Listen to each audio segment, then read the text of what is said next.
तांत्रिक चीजें अच्छा तो कर सकती हैं लेकिन बुरा ज्यादा करती हैं। तांत्रिक चीजें बलियां बहुत लेती हैं। छोटे बच्चों की बलियां सबसे ज्यादा और बहुत जल्दी लगने वाली होती हैं। जिसके ऊपर प्रेत होंगे ऐसा व्यक्ति बिल्कुल उल्टा हो जाएगा। तो ऐसे लोगों को पत्थरों से बांधा जाता है, जंजीरों से बांधा जाता है। First time on Adon talks. आज हम पहली बार वो बातें करने वाले हैं जो इंटरनेट पे आपको कहीं नहीं मिलने वाली। हम बात करने वाले हैं कामाख्या देवी टेम्पल के बारे में, हम बात करने वाले हैं हनुमान जी के बालाजी टेम्पल के बारे में, हम बात करने वाले हैं तांत्रिक एक्टिविटीज के बारे में, हम बात करने वाले हैं भूत प्रेत पिशाच। अगर आप इन सब चीजों में नहीं मानते और आप भगवान में मानते हो तो आप मेरी इस बात से शायद सहमत होगे जब हनुमान चालीसा में ये फ्रेज आता है, भूत पिशाच निकट नहीं आवे। जब हजारों साल पहले लिखी गई हनुमान चालीसा में जब इन शब्दों का इस्तेमाल किया गया है तो मतलब ये रियलिटी है। तो अगर आपको बिलीव है कि हनुमान जी हैं तो आपको ऑटोमेटिकली बिलीव हो गया कि भूत पिशाच निकट नहीं आवे। महाकाल शिव जी भोले बाबा की बारात में कहा जाता है कि भूत प्रेत आए थे बारात में। तो अब सवाल ये आता है कि ये है कहां? इंसान दिखते हैं, भगवान के लोगों को दर्शन होते हैं, क्या लोगों को भूत पिशाच के भी दर्शन होते हैं? और कौन लोग बनते हैं ये, कैसी आत्माएं हैं ये जो बनती है? इस पॉडकास्ट में आपको ये सब जानने को मिलेगा। अगर आप एडॉन टॉक्स हिंदी पॉडकास्ट को देख रहे हैं रिसेंट टाइम से तो आपको इतना तो पता होगा कि मैं इलॉजिकल बातों पे विश्वास नहीं करता। अगर मेरे को कोई चीज सेंस नहीं बनाती तो मैं उसी समय गेस्ट को टोकता हूं कि सर या मैम ये चीज ना थोड़ी डाइसी लग रही है, इसको थोड़ा और एक्सप्लेन करो, या फिर ये हम नहीं डालेंगे क्योंकि ऑडियंस तक सच पहुंचना चाहिए या ऑडियंस तक वो सारी बातें पहुंचनी चाहिए एज इट इज जो लिखी गई हैं, कुछ भी मैनिपुलेटेड नहीं। तो इस पॉडकास्ट में सारे वो राज खोलने की कोशिश करी हमने कि काला जादू क्या होता है। तो इस पॉडकास्ट में आपको जानने को मिलेगा कि बलि का कॉन्सेप्ट क्या है, क्यों बलि चढ़ाई जाती है, कहां कहां चढ़ाई जाती है, आपके घर के पास भी चढ़ाई जाती है या हिंदुस्तान में किस किस कोने में बलि चढ़ाई जाती है, क्या बलि का कॉन्सेप्ट लीगल है इलीगल है, पर्दे के पीछे कितनी एक्टिविटीज हो रही है, पर्दे के आगे कितनी एक्टिविटीज हो रही है, आपको क्या दिखाया जा रहा है, और जो जो ऑनलाइन आपको चीजें पता लग रही हैं क्या वो एक्चुअल में रियलिटी है। हमने जाना कि क्यों गर्भवती औरत प्रेग्नेंट लेडी का सडन मिसकैरेज हो जाता है, क्या शक्तियां हैं, क्या चीजों से एनर्जीज मिल रही है, और सारी चीजों के हमने बेसिकली तह में जाने की कोशिश करी। पिशाच, भूत, डाकनी, चुड़ैल, ब्रह्म राक्षस, प्रेत और न जाने कितनी और ऐसी चीजें, ऐसी शक्तियां, हमने इन सब के बारे में जाना। तो अगर आप भी एडॉन टॉक्स के हर एक व्यूअर की तरह, हर एक दर्शक की तरह, मेरी तरह क्यूरियस हैं तो ये पॉडकास्ट आपके लिए है। आप भी हमारे देश में सिर्फ पॉजिटिव नहीं नेगेटिव साइड्स को भी जानना चाहते हैं, सिर्फ वो शक्तियों के बारे में नहीं जो बहुत ग्लैमरसली दिखाई जाती है, उन शक्तियों को भी जानना चाहते हैं जो पर्दे के पीछे काम करती हैं, तो उसके लिए ये एपिसोड आपके लिए। And now about our guest doctor Trishala Chaturvedi ma'am, जिनको एस्ट्रो त्रिशला नाम से भी जाना जाता है। इनकी पीढ़ी दर पीढ़ी एस्ट्रोलॉजी कर रही है। ये face reading, palm reading, water healing, therapist, what not, आप कोई भी चीज ऑकल्ट साइंस में सोचो और ये आपके सामने हाजिर कर देंगी। इनके पास ज्ञान का सागर है और मेरे को बहुत कुछ जानने को मिला। मैं एक छोटा सा लड़का जो बहुत सारी चीजें समाज में जानना चाहता है, बस उनके सामने सवाल पे सवाल पूछे जा रहा था और मेरे को बहुत लॉजिकल सैटिस्फाइड आंसर मिल रहे थे। तो आई वाज हैप्पी, इसलिए मैं इस पॉडकास्ट के लिए एक्साइटेड हूं एंड आई वांट कि आप लोग भी इस पॉडकास्ट को पूरे खुले दिमाग के साथ देखें, समझे एंड एंजॉय करें। तो enjoy astro Trishala ma'am on Adon talks. Enjoy yourself. Hello ma'am, welcome to Adon talks. जय श्री कृष्णा। जय Shri Krishna. And I want to say कि हम लोगों ने बहुत सारे एस्ट्रोलॉजी, न्यूमरोलॉजी, वास्तुशास्त्री, बहुत सारे ऐसे पॉडकास्ट करे एंड सारे सात्विक टॉपिक्स थे। हमने पूजा पाठ को जाना, हमने बहुत सारे कर्म कांड को जाना, बट आज एक ऐसा टॉपिक हम लेके आए हैं जो कि बहुत ज़्यादा नॉन सात्विक कहेंगे या तांत्रिक कहेंगे, I don't know the term, वो आप ज़्यादा बेटर बताओगे, आप एक्सपर्ट हो, तो उसके बारे में जानेंगे। तो सबसे पहले ऑडियंस को एक पर्सपेक्टिव दे दो कि सात्विक पूजा क्या होती है और तांत्रिक पूजा क्या होती है, एंड दोनों का होना ना होना क्यों आवश्यक है। क्योंकि लोग तांत्रिक को बहुत नेगेटिवली देखते हैं कि ये बहुत गलत चीज़ है, जो भी ये कर रहा है वो गलत ही कर रहा है। तो आप ये आपके हाथ में, आप एक्सप्लेन करिए। ओके, देखिए सात्विक जो चीज़ें होती हैं वो बहुत धीरे धीरे, बहुत समय के साथ आपको परिणाम देती हैं। सात्विक चीज़ों में कभी भी किसी गलत चीज़ की हम ना तो प्रभु को भेंट करते हैं, ना हम उनको किसी तरह के हवन में आहुति चढ़ाते हैं, और ना ही हमारे कर्म और हमारे जो नित्य क्रिया है उसमें कुछ गलत होता है।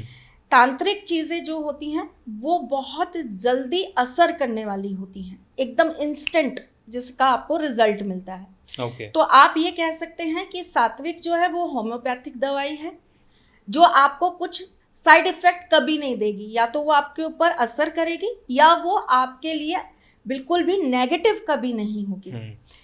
लेकिन तांत्रिक जो क्रियाएं होती हैं वो आपका एक तरीके से ऑपरेशन है, 2 घंटे में 3 घंटे में ऑपरेशन हुआ, आपकी हील हुआ और आप बिल्कुल तैयार हो वापस से जैसे आप थे वैसे। लेकिन उसके अंदर ज़रा सी त्रुटि, ज़रा सी गलती आपको खराब भी कर सकती हैं। कहने का तात्पर्य ये कि सात्विक चीज़ें अच्छा ही करेंगी, बुरा कभी नहीं करेंगी, और तांत्रिक चीज़ें अच्छा तो कर सकती हैं लेकिन बुरा ज़्यादा करती हैं। जैसे कि मैं आपको एक उदाहरण बता देती हूँ, इसके अंदर तांत्रिक चीज़ें बलियाँ बहुत लेती हैं। बलि लिए बगैर तांत्रिक चीज़ें पूर्ण नहीं होती, और इसके अंदर बहुत तरह की क्रियाएं होती हैं जिसको करने के लिए बहुत सारी चीज़ों की बलियाँ ली जाती हैं। जैसे कि जब हम दुर्गा सप्तशती का पाठ करते हैं तो उसके अंदर भी बलि का प्रावधान है, लेकिन उस बलि का मतलब ये सात्विक और तांत्रिक के अंदर अंतर बता रही हूँ। उसके अंदर उसका जो तात्पर्य है वो ये है कि अपने मन के विकारों की बलि दीजिए, अपनी नेगेटिविटी की बलि दीजिए, अपने अंदर उत्पन्न होने वाली हर बुराई की बलि दीजिए, और उसको हम विशेष रूप में कद्दू के रूप में बलि देते हैं। कद्दू लेते हैं और उसकी बलि दी जाती है, और उसका मतलब यही होता है कि हमने अपने मन के, अपनी आत्मा के, अपनी सोच के, अपने कर्मों के सारी बुरी चीज़ों को उस कद्दू के अंदर रखा है और हमने उसकी बलि दे दी। अब हम कभी भी ऐसा कोई कार्य पुनः नहीं करेंगे। इनफैक्ट नारियल की भी दी जाती है। नारियल की बलि नहीं दी जाती। ओके। और इसी प्रकार जब हम तांत्रिक की बात करते हैं तो तंत्र शास्त्र के अंदर बलियां बहुत तरह की दी जाती हैं, जैसे कि जीव, जंतु और मनुष्य की भी नर बलि भी दी जाती है, जो साक्षात्कार में तो लोगों के सामने नहीं आती है, लेकिन अगर आप गुप्त रूप से देखेंगे तो बहुत सारी नर बलियां होती हैं, जिसके अंदर मूलतः बच्चों को ज़रूर ये लोग टारगेट करते हैं। छोटे बच्चों की बलियां सबसे ज़्यादा और बहुत जल्दी लगने वाली होती हैं, और दूसरी जो बलि होती है जो सबसे जल्दी लगती है वो होती है कुंवारी कन्याओं की। ओके।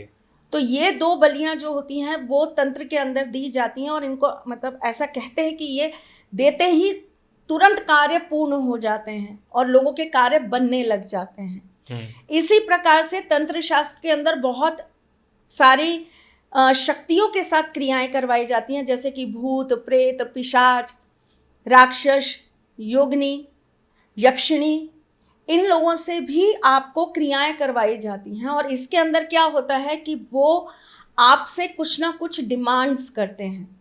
जैसे कि अगर किसी की कब्र को खोदकर उसकी आत्मा को उसके शरीर में से निकाला जाए और फिर उससे कहा जाए कि आपकी डिमांड क्या है, आप क्या चाहते हैं बताइए, तो वो अगर आपसे ये कहते हैं कि भाई मुझे तो खाना चाहिए, मैं बहुत दिन से भूखा हूँ, आत्माएं तो अतृप्त होती हैं।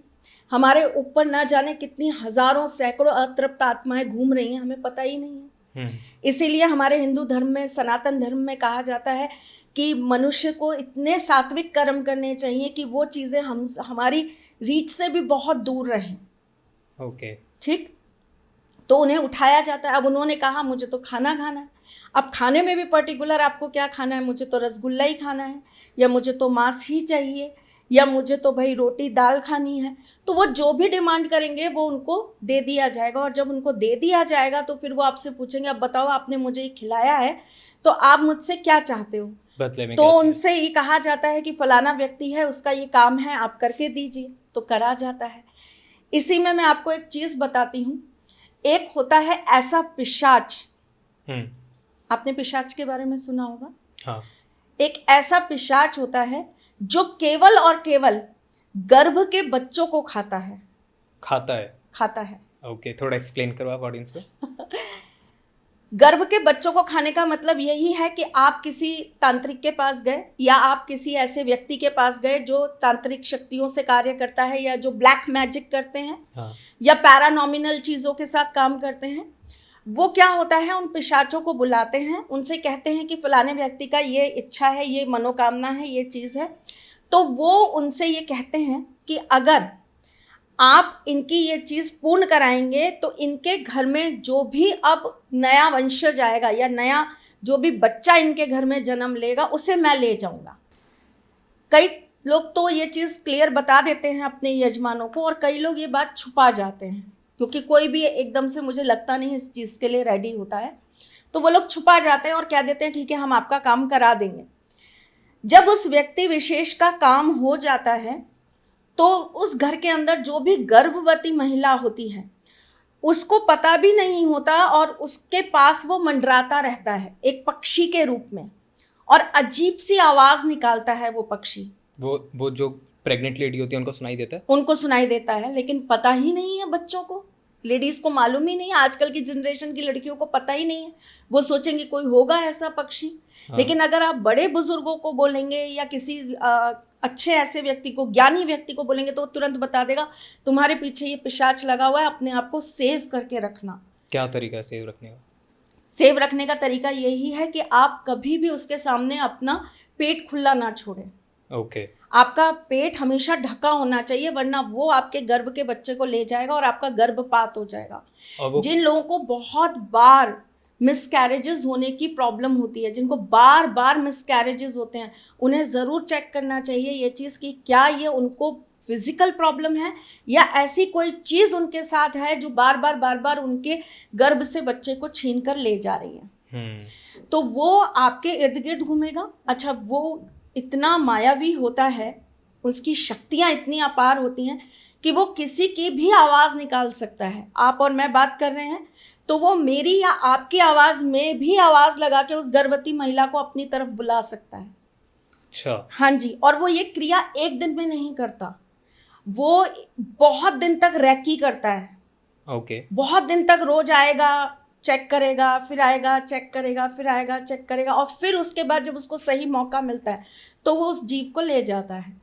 कुछ ग्रंथ, कुछ किताबें ऐसा कहती हैं कि वो पर्टिकुलर उसको 1.5 महीना या 2 महीने की अवस्था में ही ले जा सकता है। तो वो तब तक वेट करता है, तब तक वो मंडराता रहता है कि उसके ऊपर कोई और चीज़ ना आ जाए, उसको कोई और चीज़ नहीं हार्म कर जाए, तो वो उस बच्चे के इर्द गिर्द घूमता रहता है। इसी प्रकार से इस ही नर पिशाच का, ऐसा कहते हैं, ये जो बच्चों, गर्भ के बच्चों को ले जाता है, ये अलग अलग रूप भी धारण कर लेता है। जैसे? तो ये कोई भी रूप ले सकता है, बिल्ली का, बंदर का, किसी भी चीज़ का रूप ले सकता है, कुछ अजीब सा बन सकता है, कोई अजीब सा रूप ले सकता है, mixture of monkey and cat या डोंकी एंड कैट, कुछ भी बन सकता है। मतलब एक ऐसा रूप जो किसी ने देखा भी नहीं हो, असाध्य हो, और वो नवजात बच्चों को ले जाता है। नवजात बच्चों को ले जाएगा और फिर उसके बाद वो उसको मार देता है। तो ये इनका आहार है, ये इनको खाते हैं, इस तरीके से खाते हैं। बट अब सवाल जैसे ये आता है कि बहुत सारे लोगों के मन में ये चल रहा होगा कि ये ऐसा क्यों करते हैं, मतलब हर चीज़ का एक पर्पस होता है। पिशाच अपनी शक्तियों को हमेशा बढ़ाने का काम करता है। पिशाच को अपनी शक्तियाँ, हाँ, और शक्तियाँ, वैम्पायर आपने सुना होगा, हाँ। वो रक्त पीते हैं और अपनी शक्तियों को बढ़ाते हैं और अपने आप को जवान रखते हैं। पिशाच वही एक उन्हीं का भाईबंद कह लीजिए। तो पिशाच जो है वो इन लोगों को इसलिए टारगेट बनाता है क्योंकि एक तो जो छोटे बच्चे होते हैं, इनके अंदर शक्तियाँ अपार होती हैं, अथाह होती हैं। ये जब इनको खा लेता है, ग्रहण कर लेता है, तो इसकी शक्तियाँ बहुत बढ़ती चली जाती हैं और ये बहुत ज़्यादा ताकतवर होता चला जाता है और ये अपना समूह बना सकता है। ये अपना एक समूह बनाता चला जाता है। पिशाच कभी अकेला नहीं रहता, वो हमेशा ग्रुप क्रिएट करता है। भूत अकेले रहते हैं, भूत कभी भी ग्रुप्स में नहीं रहते, पिशाच हमेशा ग्रुप्स में रहते हैं। हाँ। डाकनी जो होती है उसका टारगेट हमेशा लेडी होती है, वो कभी जेंट्स को टारगेट नहीं करती। डाकनी ये क्या होते हैं? डाकनी भी भूतों की तरह एक औरत भूत कह लीजिए आप, चुड़ैल टाइप। चुड़ैल अलग होती हैं। अच्छा, एक बार आप सारे बता दो कौन कौन से होते हैं सो दैट ऑडियंस को ये भी पता लग जाए।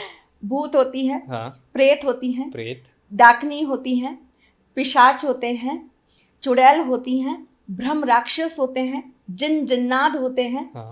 ये सारी चीजें होती हैं। 8 तरीके के आपने बताया। अब इन 8 और भी बहुत सारे होते हैं, लेकिन ये मेन है। ओके, अब इन 8 का अलग अलग पर्पस है। पर्पस तो इनका वही है कि ये कहीं ना कहीं अतृप्त आत्माएं हैं। ठीक है। इनकी कोई ना कोई डिजायर्स पूरी नहीं हो पाई। जैसे भूत वो बनते हैं जो बहुत अल्प आयु में, समय से पूर्व छोटी आयु में जो गुजर जाते हो हैं जाती वो है। भूत बन जाते हैं। ओके। या जो जिनको जाने से पहले उनकी जो डिज़ायर्स हैं वो पूरी नहीं हो पाई, जैसे कि उनको अच्छा जीवन नहीं मिल पाया, या उनको खाना नहीं मिल पाया, या वो कुंवारे मर गए, तो वो भूत बन जाते हैं। पिशाच जो होते हैं ये बहुत ज़्यादा नेगेटिव लोग हुआ करते हैं, जिन्होंने बहुत सारे अपने जीवन के अंदर कुकर्म करे होते हैं, बहुत नेगेटिविटी अपने लाइफ में लाई होती है, और जिन्होंने बहुत सारी स्त्रियों के साथ दुराचार किया होता है, और इन्होंने बहुत सारे लोगों के मर्डर्स भी किए होते हैं, लोगों को मारा भी होता है, लोगों को पीड़ित किया होता है, और इनकी कुछ चीज़ें ऐसी हैं जो फुलफिल नहीं हो पाई हैं, या इनकी जाने के बाद मुक्ति किसी तरीके से पूर्ण नहीं हो पाई है, तो इनको पिशाच योनि के अंदर जाने को मिलता है। डाकनी जो होती हैं वो होती हैं जो कुंवारी लड़कियां मर जाती हैं, जिनकी शादी नहीं हो पाती, और वो खास करके लड़कियां जो एक लंबी बीमारी के साथ मरी होती हैं, जिन्होंने शारीरिक कष्ट बहुत देखा होता है, वो डाकनियां होती हैं। और जो चुड़ैल होती हैं, चुड़ैल वो कैटेगरी होती है जिसके अंदर कोई भी स्त्री आ सकती है, वो भी स्त्री ही बनती है, वो किसी पुरुष के ऊपर चुड़ैल नहीं होता, वो स्त्री में ही प्रवेश करेगी, लेकिन वो स्त्री कोई भी हो सकती है, मैरिड भी अनमैरिड भी कोई भी हो सकती है। और उसके साथ ऐसा होता है कि उनके अंदर सेक्स डिज़ायर बहुत ज़्यादा होती है, ठीक है, या जिनको अपने मनपसंद का आदमी नहीं मिला होता है, तो वो जो एक आत्मा होती है वो चुड़ैल योनि में सबसे ज़्यादा जाती है, और जिनकी डिज़ायर्स बहुत हाई होती है, जैसे उनको बहुत ऊंची ऊंची ज़िंदगी जीनी है, उनको बहुत कुछ ऊंचा चाहिए, हाँ, मेटेरियलिस्टिक चीज़ें जिनके साथ ज़्यादा होती हैं वो चुड़ैल के उसमें चली जाती हैं। फिर आपका आता है ब्रह्म राक्षस। ब्रह्म राक्षस अच्छे भी होते हैं। एक ब्रह्म राक्षस का मतलब यही है कि ब्राह्मण प्लस राक्षस, ओके, ठीक है, जिन्होंने बहुत पूजा पाठ करा है, जिन्होंने बहुत सात्विक जीवन जिया है, लेकिन किसी कारणवश उनको राक्षस योनि मिल गई है। तो क्या कारण हो सकता है? कारण ये हो सकते हैं कि आप ब्राह्मण थे और आपने अपने ब्राह्मण कुल में रहकर दुराचार करे, आपने गलत चीज़ें भोगी, आपने नित्य नियम से अपने पूजा पाठ नहीं करे, आपने ईश्वर की भक्ति नहीं करी, आपने अपने जीवन के अंदर सात्विकता नहीं लाई, आपने गलत चीज़ों को लेना चालू कर दिया, आपने दारू पीनी चालू कर दी, मीट मांस खाना चालू कर दिया, तो ऐसा जो व्यक्ति होगा वो ब्रह्म राक्षस बन जाता है। और ब्रह्म राक्षस जो होते हैं ये दो तरह के होते हैं, अच्छे भी होते हैं और बुरे भी होते हैं, सात्विक तामसिक दोनों होते हैं।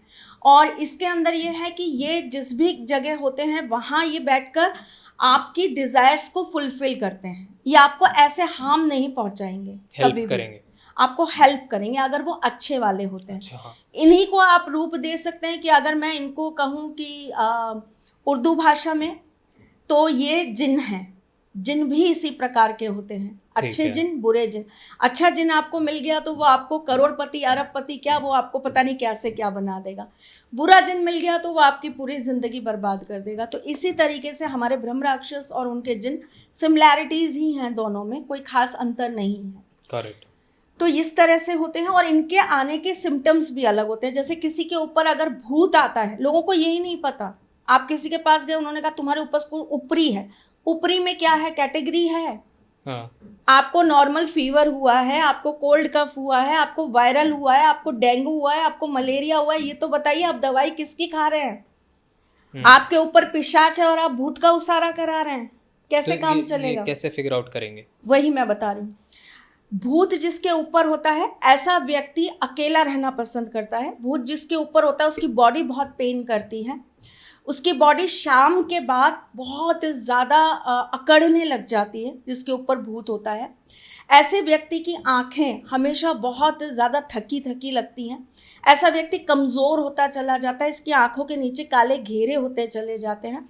और हमारे ज्योतिष शास्त्र में राहु के भी लगभग यही सिम्टम्स होते हैं, जिसके ऊपर राहु इफेक्ट करता है उसके भी यही सिम्टम्स होते हैं।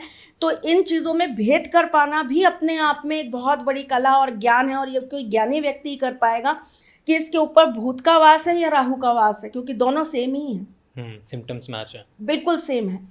और धीरे धीरे धीरे धीरे जिसके ऊपर भूत होगा, ऐसा व्यक्ति जो है वो पागल होता चला जाता है, बहकी बहकी बातें करता है, अकेले में रहना पसंद करता है, अकेले ही वो घूमता है, खाता कम है, रात को ज़्यादा जागता है। ये सारे सिम्टम्स इसके अंदर आ जाते हैं। जिसके ऊपर प्रेत होंगे, ऐसा व्यक्ति बिल्कुल उल्टा हो जाएगा, वो ज़्यादा खाएगा और अग्रेसिव हो जाएगा, उसकी वासना बढ़ जाएगी। एक होती है प्रेत पीड़ा जो होती है वो इंसान को बिल्कुल उल्टा बना देती है। जिनके ऊपर भूत पीड़ा होती है और जिनके ऊपर प्रेत होती है वो बिल्कुल डिफरेंट हो जाता है उनका। जिनके ऊपर प्रेत होते हैं, ऐसे लोग खाते बहुत ज़्यादा हैं, ऐसे लोग बहुत गंदा बोलते हैं, गुस्से में बोलते हैं, इनकी आंखें हमेशा लाल रहती हैं, इनके अंदर वासना बहुत जागृत हो जाती है।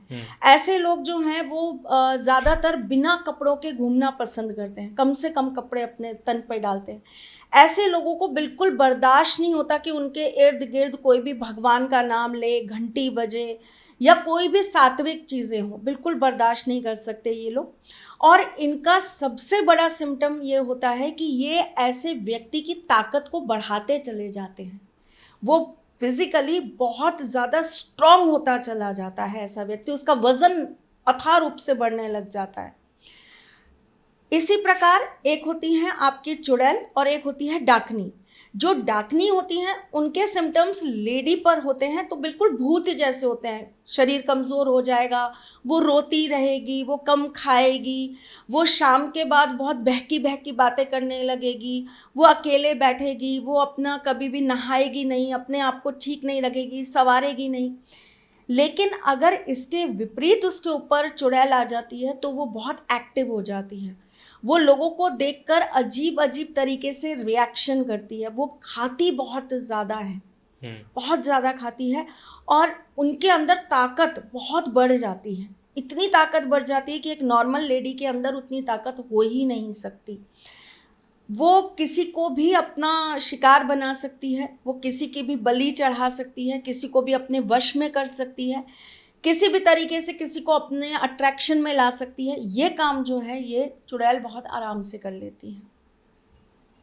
फिर इसके बाद में हमारे पास एक और योनि होती है जिसे यक्ष पीड़ा कहते हैं। यक्ष पीड़ा जिनके ऊपर होती है, ऐसे लोग अपने घर में हमेशा गंदगी बहुत फैला के रखते हैं, ऐसे लोग कहीं भी मलमूत्र कर सकते हैं, घर में भी। और ऐसे लोग जो होते हैं वो बेसिकली अपने जो भी घर वाले हैं, जो अपने रिलेटिव्स हैं, उनके साथ हमेशा लड़ाई झगड़े करने पे उतारू हो जाते हैं, उन्हें बुरा भला कहते हैं। ऐसे लोगों की बॉडी लैंग्वेज बहुत चेंज होती रहती है, जैसे कि आप उनको देखेंगे कभी भी उनका हाथ टेढ़ा हो गया, कभी उनके पैर टेढ़े हो गए। और ऐसे लोग 99.9% अपने शरीर के अंदर ऐसे रोगों को उत्पन्न कर लेते हैं जिनका इलाज नहीं हो पाता। फिर आते हैं आपके सामने ब्रह्म राक्षस। ब्रह्म राक्षस मैंने आपको बताया 2 तरह के होते हैं, एक सात्विक होते हैं, नेगेटिव होते हैं। तो जो नेगेटिव होते हैं वो बेसिकली ऐसे व्यक्ति को बहुत ज़्यादा दिन जिंदा नहीं रहने देते, वो उसको अपने साथ ले ही जाते हैं और जब तक वो व्यक्ति जीवित रहता है वो ज़्यादातर बीमार रहता है और असाध्य ही रोग होते हैं उसको। 99.9% लोगों के अंदर कैंसर जैसी बीमारियां देखी जाती हैं, कभी यहाँ गांठ हो जाएगी, फिर कभी यहाँ हो जाएंगी। बॉडी के अंदर अलग अलग तरीके से विकार उत्पन्न होने लग जाते हैं और आपकी बॉडी नेचर से बिल्कुल विपरीत कार्य करने लग जाती है, तो वो ब्रह्म राक्षस है। और इनकी एनर्जीज और इनकी जो दुर्गंध होती है ना, वो बताती है कि ये कौन सा योनि का व्यक्ति है। अच्छा। हाँ, आपकी बॉडी और साथ में उनकी गंध दोनों जब मिलती हैं तब आपको पता लग जाता है, जो एक्सपर्ट्स होते हैं उन्हें पता लग जाता है कि इसके ऊपर क्या है। क्रेजी। भूत होगा तो भूत का उसारा बहुत आसानी से हो जाता है। पिशाच होगा तो पिशाच को उतारने के लिए या तो बहुत ही तांत्रिक क्रियाओं का आपको सहारा लेना पड़ेगा, नहीं तो एक होती है वाम क्रिया।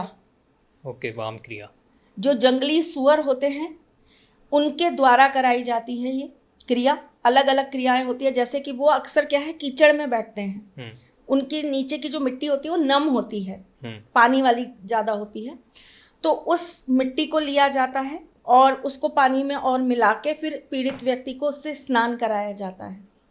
उसी प्रकार उनके बालों से, उसी प्रकार उनकी बहुत सारी चीज़ों से उनका उसारा करा जाता है। तो ये वाम क्रिया कहलाती है। ये केवल और केवल तभी करा जाता है जब उसके ऊपर पिशाच की पीड़ा हो, तो ही हो सकता है, और समय रहते आपको पता लग जाए तो। एक सर्टेन टाइम तक अगर वो आपके साथ आपकी बॉडी के अंदर वास कर गया तो उसको हटाना बहुत मुश्किल है, इम्पॉसिबल ही है एक तरीके से। इसी प्रकार डाकनी को हटाना, ये तांत्रिक क्रियाओं से हट सकती हैं, हनुमान जी की सिद्धियों से हट सकती हैं, ये माँ काली की शक्तियों से, भैरव बाबा की शक्ति से, बड़े बड़े अनुष्ठानों से इनको हटाया जा सकता है, बहुत आराम से हट जाती हैं। लेकिन जो चुड़ैल होती हैं, इनको हटाने के लिए विशेष प्रकार की ही क्रियाएं करनी पड़ती हैं और विशेष तरीके से ही इन्हें हटवाया जाता है। यक्ष जो होता है, यक्ष को कभी भी आप हटा नहीं सकते, उसे कैद करना पड़ता है। अच्छा। हाँ, यक्ष को कैद करना पड़ता है और उसके बाद उसको आपको किसी तरीके से पंचतत्व में विलीन करना पड़ता है, तभी आप उससे छुटकारा पा सकते हैं, वरना यक्ष कभी छोड़ के जाता नहीं है। इसी प्रकार ब्रह्म राक्षस या जो जिन होते हैं, इनको भी कभी आप हटा नहीं सकते, आप इन्हें ख़त्म नहीं कर सकते, क्योंकि ये बहुत ताकतवर होते हैं। इन्हें भी किसी ना किसी रूप या आकार के अंदर कैद करना पड़ता है और फिर व्यक्ति से दूर करना पड़ता है।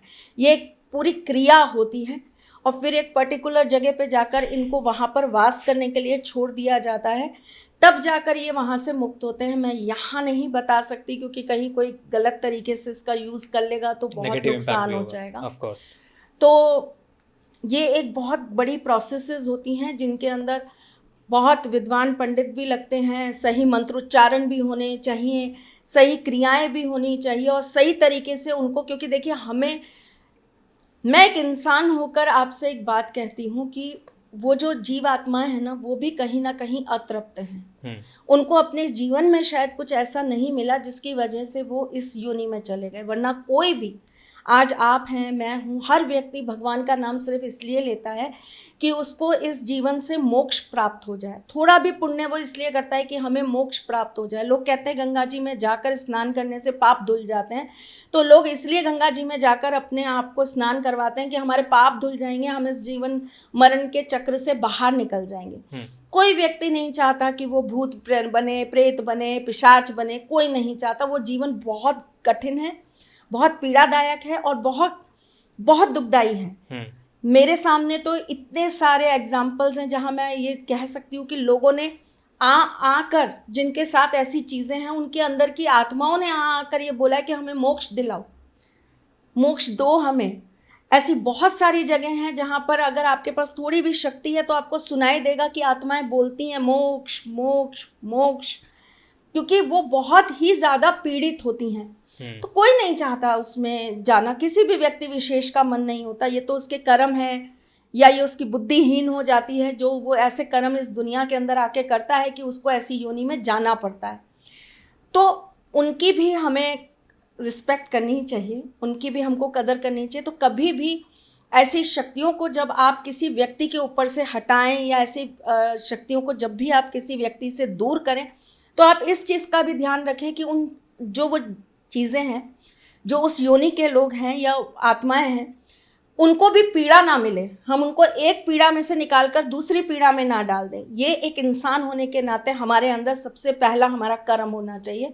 और मुझे लगता है धर्म भी यही कहता है कि हम किसी को अगर और पीड़ा दे रहे हैं तो फिर तो हम भी वही पात्र में आ गए ना, हम भी उसी तरह आ गए। तो इनको हटाने का, इनको दूर करने का अपना एक क्रिया है, तो इनकी अपनी एक प्रोसेस होती है। लेकिन कई लोग क्या करते हैं कि एक शरीर में से मुक्ति दिलाई और दूसरे शरीर में डाल दिया, या इधर से उसारा करा और जाके चौराहे पे डाल दिया। फिर कोई जिसके ग्रह नक्षत्र कमज़ोर होंगे या जिसके गण कमज़ोर होंगे, उस बेचारे के ऊपर वो बाधा पीड़ा आ गई, अब वो भुगत रहे हैं उन चीज़ों को, ट्रांसफ़र कर देते हैं। बट अच्छा, इसके बारे में हम थोड़ा और जानेंगे, बट सबसे पहला सवाल मेरे को ये आता है कि ऑडियंस, ये सारी हमने 8 तरीके के भूत प्रेत और सारी चीज़ें जानी और हमने इनके सिम्टम्स जाने कि अगर किसी को ये चीज़ हो रही है तो उसको ये सिम्टम्स होने के चांसेस हैं। अब बहुत सारे लोग ये सोच रहे होंगे कि कुछ कुछ चीज़ें होंगी जो उन पे भी हो रही होती हैं, जैसे किसी को शाम के वक्त थकान होती है, डार्क सर्कल्स आ रहे हैं, सारी चीज़ें, तो कुछ कुछ सिम्टम्स आते होंगे, बट इसका प्रॉपर मतलब नहीं है कि आपके पास 100% वो चीज़ हो रही हो।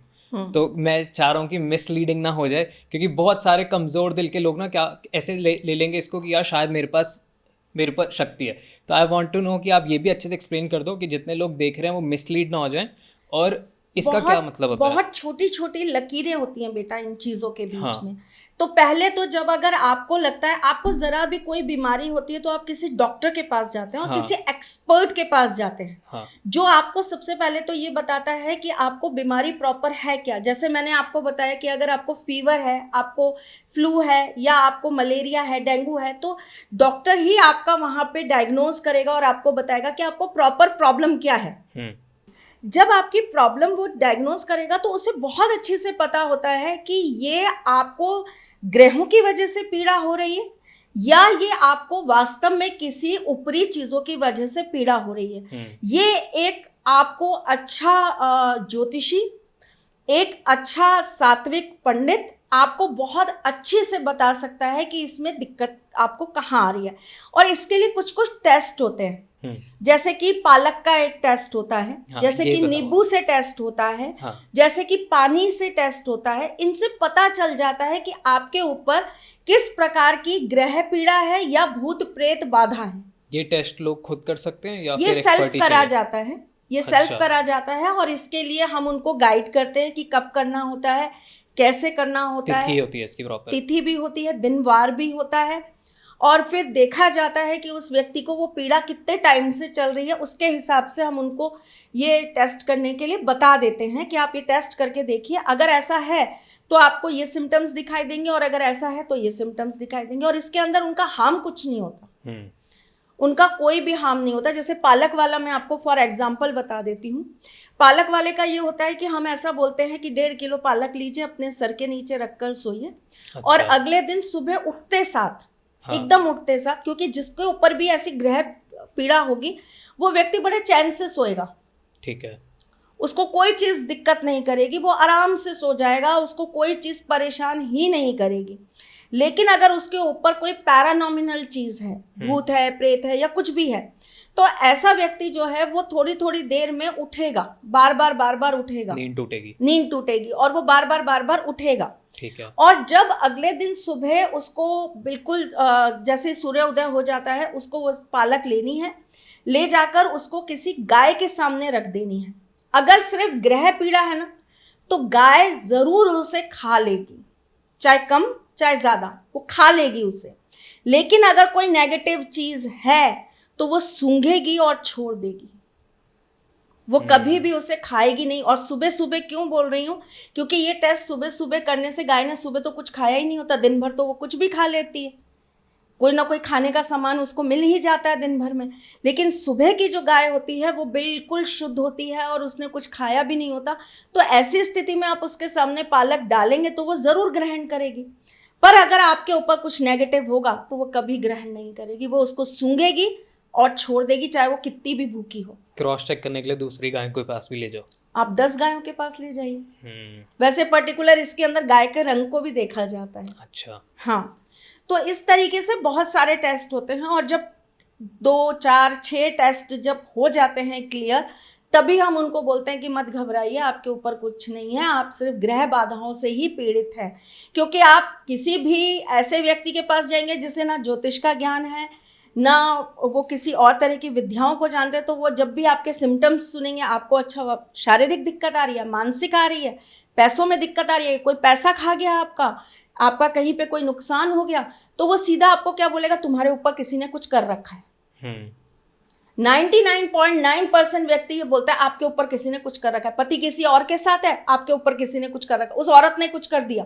हाँ, मैं आपको सिम्टम्स बताऊंगा कि मैं जैसे बहुत सारी इन चीज़ों के बारे में पढ़ता हूँ, मेरे को बहुत ज़्यादा जानने का शौक़ है। तो मैं जब पढ़ रहा होता तो मैंने एक पैटर्न नोटिस करा, मैं गलत भी हो सकता हूँ, बट जितनी मैंने स्टोरीज़ पढ़ी और सारी चीज़ें पढ़ी, मैंने नोटिस किया कि ये सारी चीज़ें ज़्यादातर फैमिली में ही कोई किसी पे करा रहा होता है। हाँ। एक चीज़ मैंने ये नोटिस करी, दूसरी मैंने ये नोटिस करी कि बिजनेस के लिए कोई कर रहा है या फिर जो रिलेशन में हो रहा है। दो जगह पे मैंने बहुत नोटिस किया, या तो बहुत टॉप पे जो लोग बैठे हैं, बिल्कुल 1% जो बहुत पैसे कमा रहे हैं वो कर रहे हैं, या फिर बहुत जो लो में है, मिडिल क्लास से मैंने कम देखे केसेस भी, बट बहुत कम देखे। मैंने जो पैटर्न नोटिस किया वहाँ पे था जो टॉप पे बैठे हैं वो कर रहे हैं, जो बिल्कुल लो पे हैं वो कर रहे हैं। और फैमिली में हो रहा है कि मतलब कोई किसी की भाभी किसे चल रही है ना, XYZ जो भी फैमिली में होते हैं रिलेशंस, वो करा रहे हैं। मैं आपको इसके ऊपर अपना एक एक्सपीरियंस बता सकती हूँ। मेरे एक बहुत अच्छे क्लाइंट हैं, परिचित कह लीजिए, क्लाइंट नहीं, मेरे बच्चे ही हैं। उनके जो बड़े ब्रदर थे वो बहुत समृद्ध इंसान थे और उनका बहुत अच्छा बिजनेस चल रहा था, सब कुछ बहुत अच्छा था। और जो छोटा भाई था उसका इतना अच्छा काम नहीं चल रहा था। हाँ। तो उनकी जो छोटे वाले की वाइफ थी, उनको किसी ने ऐसा बोला कि आप उनके घर में रखी हुई गणेश जी की मूर्ति लाकर इस तरीके से अपने घर के अंदर स्थापित कर लो। ओके। तो उनकी जितनी सुख समृद्धि और उनका जो भाग्य है वो आपके घर में काम करने लगेगा। ओके। उन्होंने वो क्रिया की। हाँ। और आप ये समझिए कि उस व्यक्ति का डाउनफॉल स्टार्ट हो गया और उनका राइज होना स्टार्ट हो गया। लेकिन हर बुरी चीज़, आप कुछ भी किसी का पतन करके, बुरा करके, जब भी आप कुछ करना चालू करेंगे, वो ठीक है, आपको रिलीफ दे देगा, वो आपके लिए अच्छा हो जाएगा, आपको आपकी मनचाही चीज़ प्राप्त करा देगा। लेकिन हमेशा याद रखिएगा कि आप ठाकुर जी के आशीर्वाद से विहीन हो गए, आप ईश्वर से विहीन हो गए। और ईश्वर जब ऐसा करते हुए कर्म आपको देखते हैं ना, तो वो आपको अपना उसी समय दंड का पात्र बना देते हैं। और उस दंड के पात्र से आपको कोई नहीं बचा सकता, दुनिया की सृष्टि की कोई ताकत नहीं बचा सकती, कोई तांत्रिक, कोई अघोरी, कोई बड़ा ज्योतिषी, कोई आपको सेव नहीं कर सकता। जब ठाकुर जी का सुदर्शन चक्र चलता है तो उसके आगे किसी की नहीं चलती। तो आप ये देखिए कि उनके 2 लड़के और दोनों लड़के एक साथ एक्सीडेंट के अंदर खत्म हो गए। क्या करेंगे आप ऐसी संपत्ति का, ऐसे पैसों का, जब आपके साथ इतना बड़ा हो गया कांड। फिर जब उनकी ये चीज़ निकल के आई, हम लोगों ने काफ़ी कुछ रीड किया कि एकदम से घर के अंदर ऐसे कैसे हो गया, वो एकदम डाउनफॉल में चले गए, इनके बच्चे चले गए। जब सारी चीज़ें निकल के आई, ठाकुर जी ने दिखाया ऐसे ऐसे हुआ है, तब उनको जब बताया गया तो उन्होंने बहुत सॉरी फील किया। लेकिन अब पछताए होते क्या। तो बुरी शक्तियों का या बुरी चीज़ों का हमेशा बुरा ही होता है। वो कब लेंगी, कैसे लेंगी आपको पता नहीं, लेकिन वो ले लेंगी आपसे। इसी प्रकार मैं आपको बताती हूँ, कुछ तांत्रिक होते हैं जो कच्चे कलवे करते हैं। आपको कच्चे कलवे पता है? छोटे बच्चे समथिंग। हाँ हाँ। ओके। 6-8 मास के जो बच्चे होते हैं जो खत्म हो जाते हैं, उन्हें एक निश्चित आयु तक बच्चों को जलाया नहीं जाता, उनको पंच तत्व में विलीन करने के लिए अग्नि संस्कार नहीं करा जाता। उन्हें गाड़ के उनके ऊपर नमक छिड़क दिया जाता है और उन्हें छोड़ दिया जाता है। Okay. तो जो तांत्रिक होते हैं, जो नेगेटिव चीज़ों के साथ काम करते हैं, वो क्या करते हैं, उनके मुंडी को काट देते हैं और एक मटके के अंदर रख के उसे बंद करके उसे सिद्ध करते हैं और इसको कहते हैं ओके। हाँ जी। तो ये जो क्रिया होती है इसे कच्चे कलवे कहा जाता है। और इससे आप कुछ भी करवा सकते हैं, कुछ भी, एनीथिंग जो आप चाहें वो आपके पास है, पूरा होगा, पूरा होगा, 100% होगा और कुछ ही घंटों में होगा। लेकिन इसका भुगतान आपकी कौन सी जनरेशन को, कौन से बच्चे को, कौन सी पीढ़ी को किस तरह से देना पड़ेगा आप नहीं सोच सकते। आप बिल्कुल इमेजिन नहीं कर सकते कि आपने जो क्रिया करके थोड़ा सा सुख पा लिया, उस सुख के बदले आपको क्या भविष्य में आपको या आपके वंश में किसी को भी क्या भुगतान करना पड़ेगा। तो ऐसी चीज़ों से बहुत दूर रहना चाहिए। ये चीज़ें बहुत इंस्टेंट देने वाली होती हैं, मैं मानती हूँ, लेकिन सबसे बढ़िया चीज़ वो होती है जो ठाकुर जी के आशीर्वाद से प्राप्त होती है। ट्रू। मैं बहुत सारे ऑकल्ट साइंसेस वाले लोगों से आजकल मिल रहा हूँ, एंड जो मेरा एक प्रिंसिपल है कि सबकी रिस्पेक्ट करता हूँ, सारे जितने भी ओपिनियंस है सबकी रिस्पेक्ट करता हूँ, बट मैं सोली एंड पूरी तरीके से डेडिकेटेड हूँ भगवद गीता। जो मेरे को मतलब मैं सबको रिस्पेक्ट करता हूँ, वो सबसे बड़ी ताकत है, उनसे बड़ी ताकत इस सृष्टि के अंदर कुछ भी नहीं। और एक अपन जरूर एपिसोड मिलके बनाएंगे, आई प्रॉमिस, जिसके अंदर मैं आपको ये बताऊंगी कि उन्होंने अपने हर एक रूप में हमें किस तरीके से ज्ञान दिया। रामायण अपने आप में एक पूरा का पूरा MBA का कोर्स है, अगर आप उसे ढंग से कर लें तो। महाभारत अपने आप में आपको हर सेक्टर के अंदर सक्सेस दिला सकती है, अगर आप उसे तरीके से पढ़ लें और समझ लें तो। तो ईश्वर ने तो बार बार अवतार लेके हमें बहुत कुछ सिखाया, लेकिन हमारे अंदर पेशेंस नहीं होता। कौन करेगा 1 लाख जाप, कौन बैठेगा 1 लाख जाप करने, और उसके बाद भी कुछ नहीं मिला तो किसी तांत्रिक के पास चलते हैं, वो तुरंत काम कर देगा।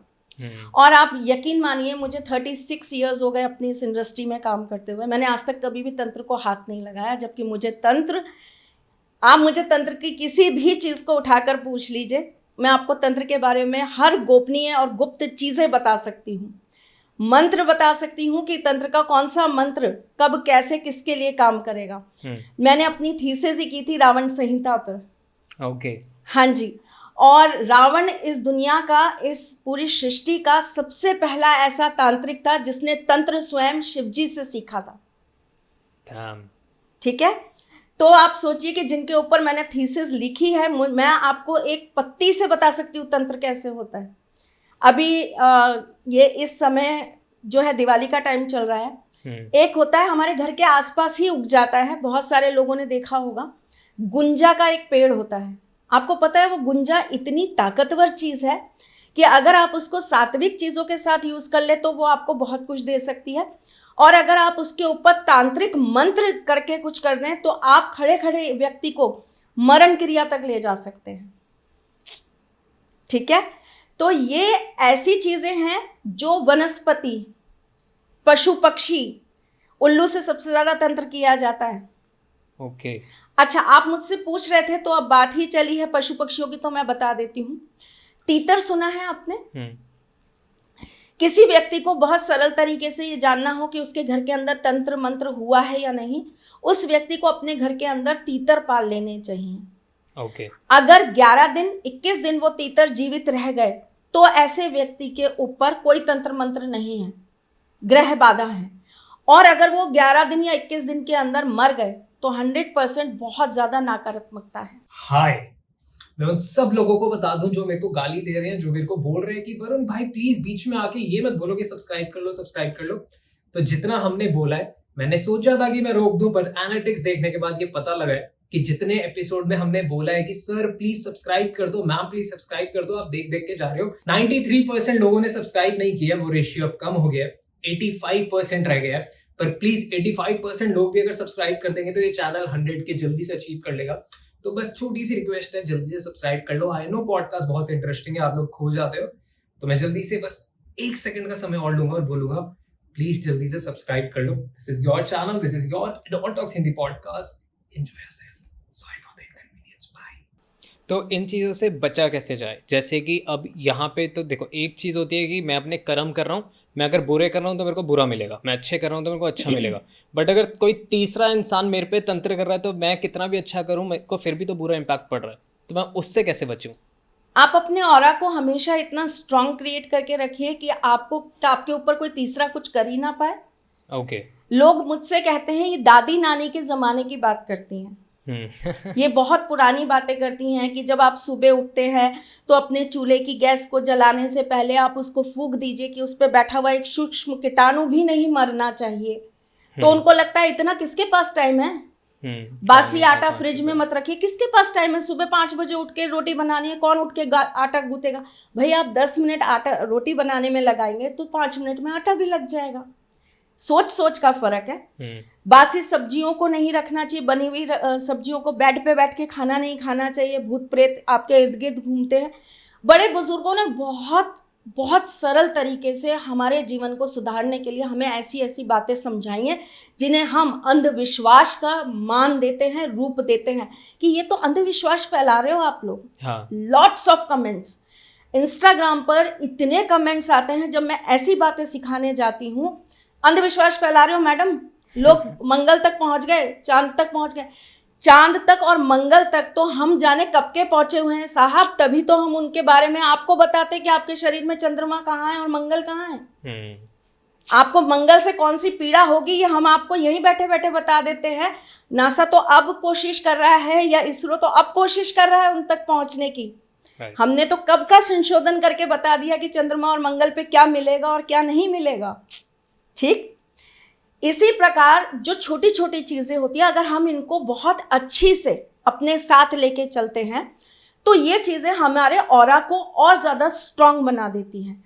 फिर आप किसी भी चौराहे से गुजर जाइए, आप किसी भी जगह से गुजर जाइए, ये चीज़ें आपको हार्म नहीं कर पाएंगी। मतलब अगर हम स्पिरिचुअली अलाइंड है और बिल्कुल। हम अपने ऑरा को क्लीन रखते हैं तो चाहे कितनी भी बड़ी शक्ति हो नेगेटिव, वो इम्पैक्ट नहीं कर पाएगी।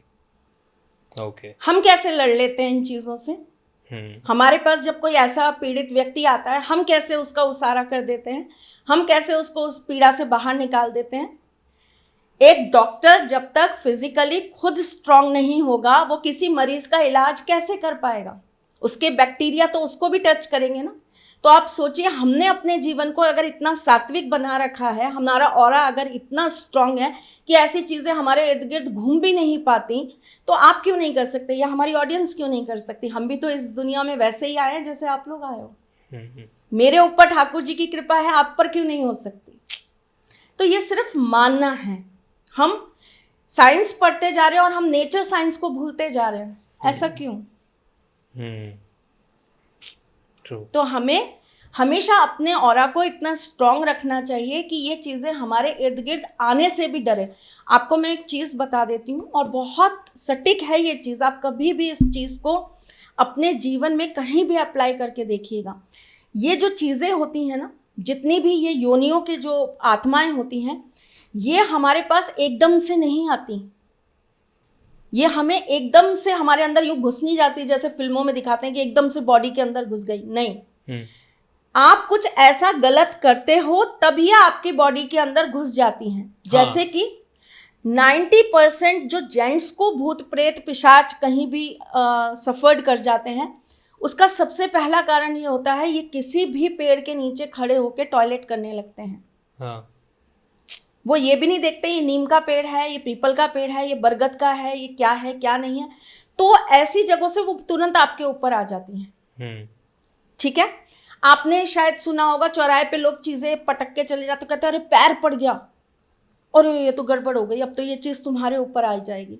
तो आप इसका उसी समय टोटका कर लीजिए ना, तुरंत ही उस चीज़ को वहीं ख़त्म कर दीजिए। पहले तो जैसे ही आपका पैर पड़ गया, आपको पता लग गया कुछ गलत हो गया, तो आप उसी समय कहो कि जिसकी है उस पर जाए। ओके। 3 बार बोल दीजिए, जिसकी है उस पर जाए, जिसकी है उस पर जाए, जिसकी है उस पर जाए। तो वो चीज़ आपके पास आएगी नहीं, क्योंकि आपने रिफ्यूज कर दिया उसको लेने से। ठीक है, फिर उसके बाद वहीं खड़े होकर 3 बार उस पर थूक दीजिए। वो चीज़ कभी आपको हार्म नहीं करेगी। लेकिन जब हम ये चीज़ समझाएंगे तो लोग कहेंगे अंधविश्वास फैला रहे हैं। हाँ, वही कमेंट आएगा एक इस पे भी आएगा। तो कोई बात नहीं, कभी आपके जीवन में ऐसा कुछ हो तो आजमा के देखिए। आई गेस बिलीव वो करता है जो पीड़ित होता है पहले, या हाँ। जो समझता है इन चीज़ों को, या किसी ने अपने घर में कोई ऐसी चीज़ें देखी हो। बिकॉज मैं भी बहुत मॉडर्न ज़माने का ही हूँ, मॉडर्न स्कूल में पढ़ा हूँ, और इन सारी चीज़ों के बारे में अब यूट्यूब के थ्रू आ रहा हूँ, जान रहा हूँ। बट अगर मैं देखूँ अपना फैमिली हिस्ट्री, तो मैं जब पैदा होने वाला था तो मेरे को बताती थी दादी, और तो उस टाइम पे मम्मा की बहुत तबीयत ख़राब हो गई थी। तो ये सारी चीज़ें की तो वहाँ से मेरे को एक कॉन्सेप्ट पता लगा, क्योंकि मैं रिसर्च कर रहा था, तो मेरे को पता लगा कि प्रेग्नेंट लेडीज़ को जल्दी अट्रैक्ट करती हैं चीज़ें। जी, क्योंकि उनकी बॉडी कमज़ोर होती है। ओके। और वो फाइट करने के लिए उतनी एलिजिबल नहीं होती। क्योंकि एक वो पूरा प्रोसेस उनकी एनर्जी का चीज़ को डेवलप करने में जा रहा है। जी, इस वजह से। एक और चीज़ होती है जो मैं आपको बताती हूँ। लोग ये कहते हैं कि ये हम अंधविश्वास फैला रहे हैं या इस तरह की चीज़ें कर रहे हैं। आप नवदेवी की पूजा करते हैं, 9 देवियों की पूजा करते हैं, तो उसके अंदर आप बोलते हैं कि महिषासुर मर्दनी। हाँ। ठीक है, आप कहते हैं कि चंड मुंड को मारने वाली, संहार करने वाली। ये क्या थे? राक्षस, दानव राक्षस। ठीक है, तो देवी ने उनका संहार किया। तो जब आप ये मान रहे हैं कि ईश्वर है, तो फिर आप ये क्यों नहीं मान रहे कि राक्षस भी हैं? Exactly. ये बात अलग है कि उस समय वो सामने दिख जाया करते थे, साक्षात्कार में दिखते थे, पर आज के युग के अंदर वो अदृश्य हैं, वो ऐसे नहीं दिखते। तो उनसे बचने के लिए हमारे पास तो आज भी बहुत सारी शक्तियां हैं, चाहे वो शिव जी के रूप में हो, चाहे वो ठाकुर जी के रूप में हो, चाहे वो देवी माँ के रूप में हो, काली माँ के रूप में हो, भैरव जी के रूप में हो।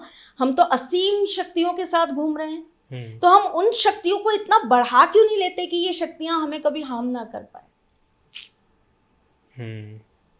तो जैसे ये सारी चीज़ें होती हैं कि पुल के नीचे से नहीं गुजरना चाहिए, वहाँ पे नेगेटिव एनर्जी होती है, या चौराहे पे होती है, या पेड़ों पे होती है, ये सारी जितनी बातें होती हैं, तो इन पे ही क्यों होती है और कैसे? मतलब कि मेरे को डे टू डे लाइफ में इंटरेक्शन हो रहा होगा मेरा उनके साथ, ऐसा होता है? नहीं, अच्छा। नहीं, देखिए मैंने कहा ना कि ये अपनी इनकी एक दुनिया है। हाँ, जैसे इनका हम जी अपना, रहे हैं यहाँ पे। जैसे हम जी रहे हैं, इनका अपना एक वर्ल्ड है। ठीक है। ये पर्टिकुलर ऐसी जगहों पर ज्यादा वास करते हैं जो सुनसान होती हैं, जो उजड़ी होती है, जहाँ पर सीलन बहुत होती है, अच्छा। जहाँ पे चमगादड़ का वास बहुत होता है। ऐसी जगह जहाँ पर हमेशा जो है पानी इर्द गिर्द में जरूर रहता है। हाँ। ऐसी जगहों पर ये चीजें ज्यादा वास करती है। चौराहा इसलिए क्योंकि चौराहा एक ऐसी जगह है जहाँ पर हमेशा हमेशा नेगेटिव चीजें आती ही हैं, क्योंकि वो जो होता है, आप कभी भी कोई आपने यज्ञ पूजा की है मुझे पता नहीं, लेकिन जब भी हम कोई पूजा करते हैं या हम कोई यज्ञ करते हैं तो उसके बाद में हम एक दिया, बड़ा दिया जो है वो हम चौराहे पर रखवाते हैं। उसका मतलब ये होता है कि वो हमारा एक तरीके से उस एरिया का हमारा एनर्जी सेंटर है? नहीं, हमारा बॉडीगार्ड है। ओके। ठीक है, हमारा बॉडीगार्ड है उस एरिया का। एक तरीके से बहुत सरल भाषा में समझा रही हूँ आपकी पीढ़ी को ये बात। तो वो जो होते हैं वो हमारे द्वारपाल होते हैं बेसिकली, और वो हमारी रक्षा करते हैं। तो वो क्या है, इन एनर्जीज को अपने साथ हमेशा समेट के रखते हैं, वो फैलने नहीं देते। कि वो जैसे एक तरीके से समझ लीजिए कैद करके रखते हैं।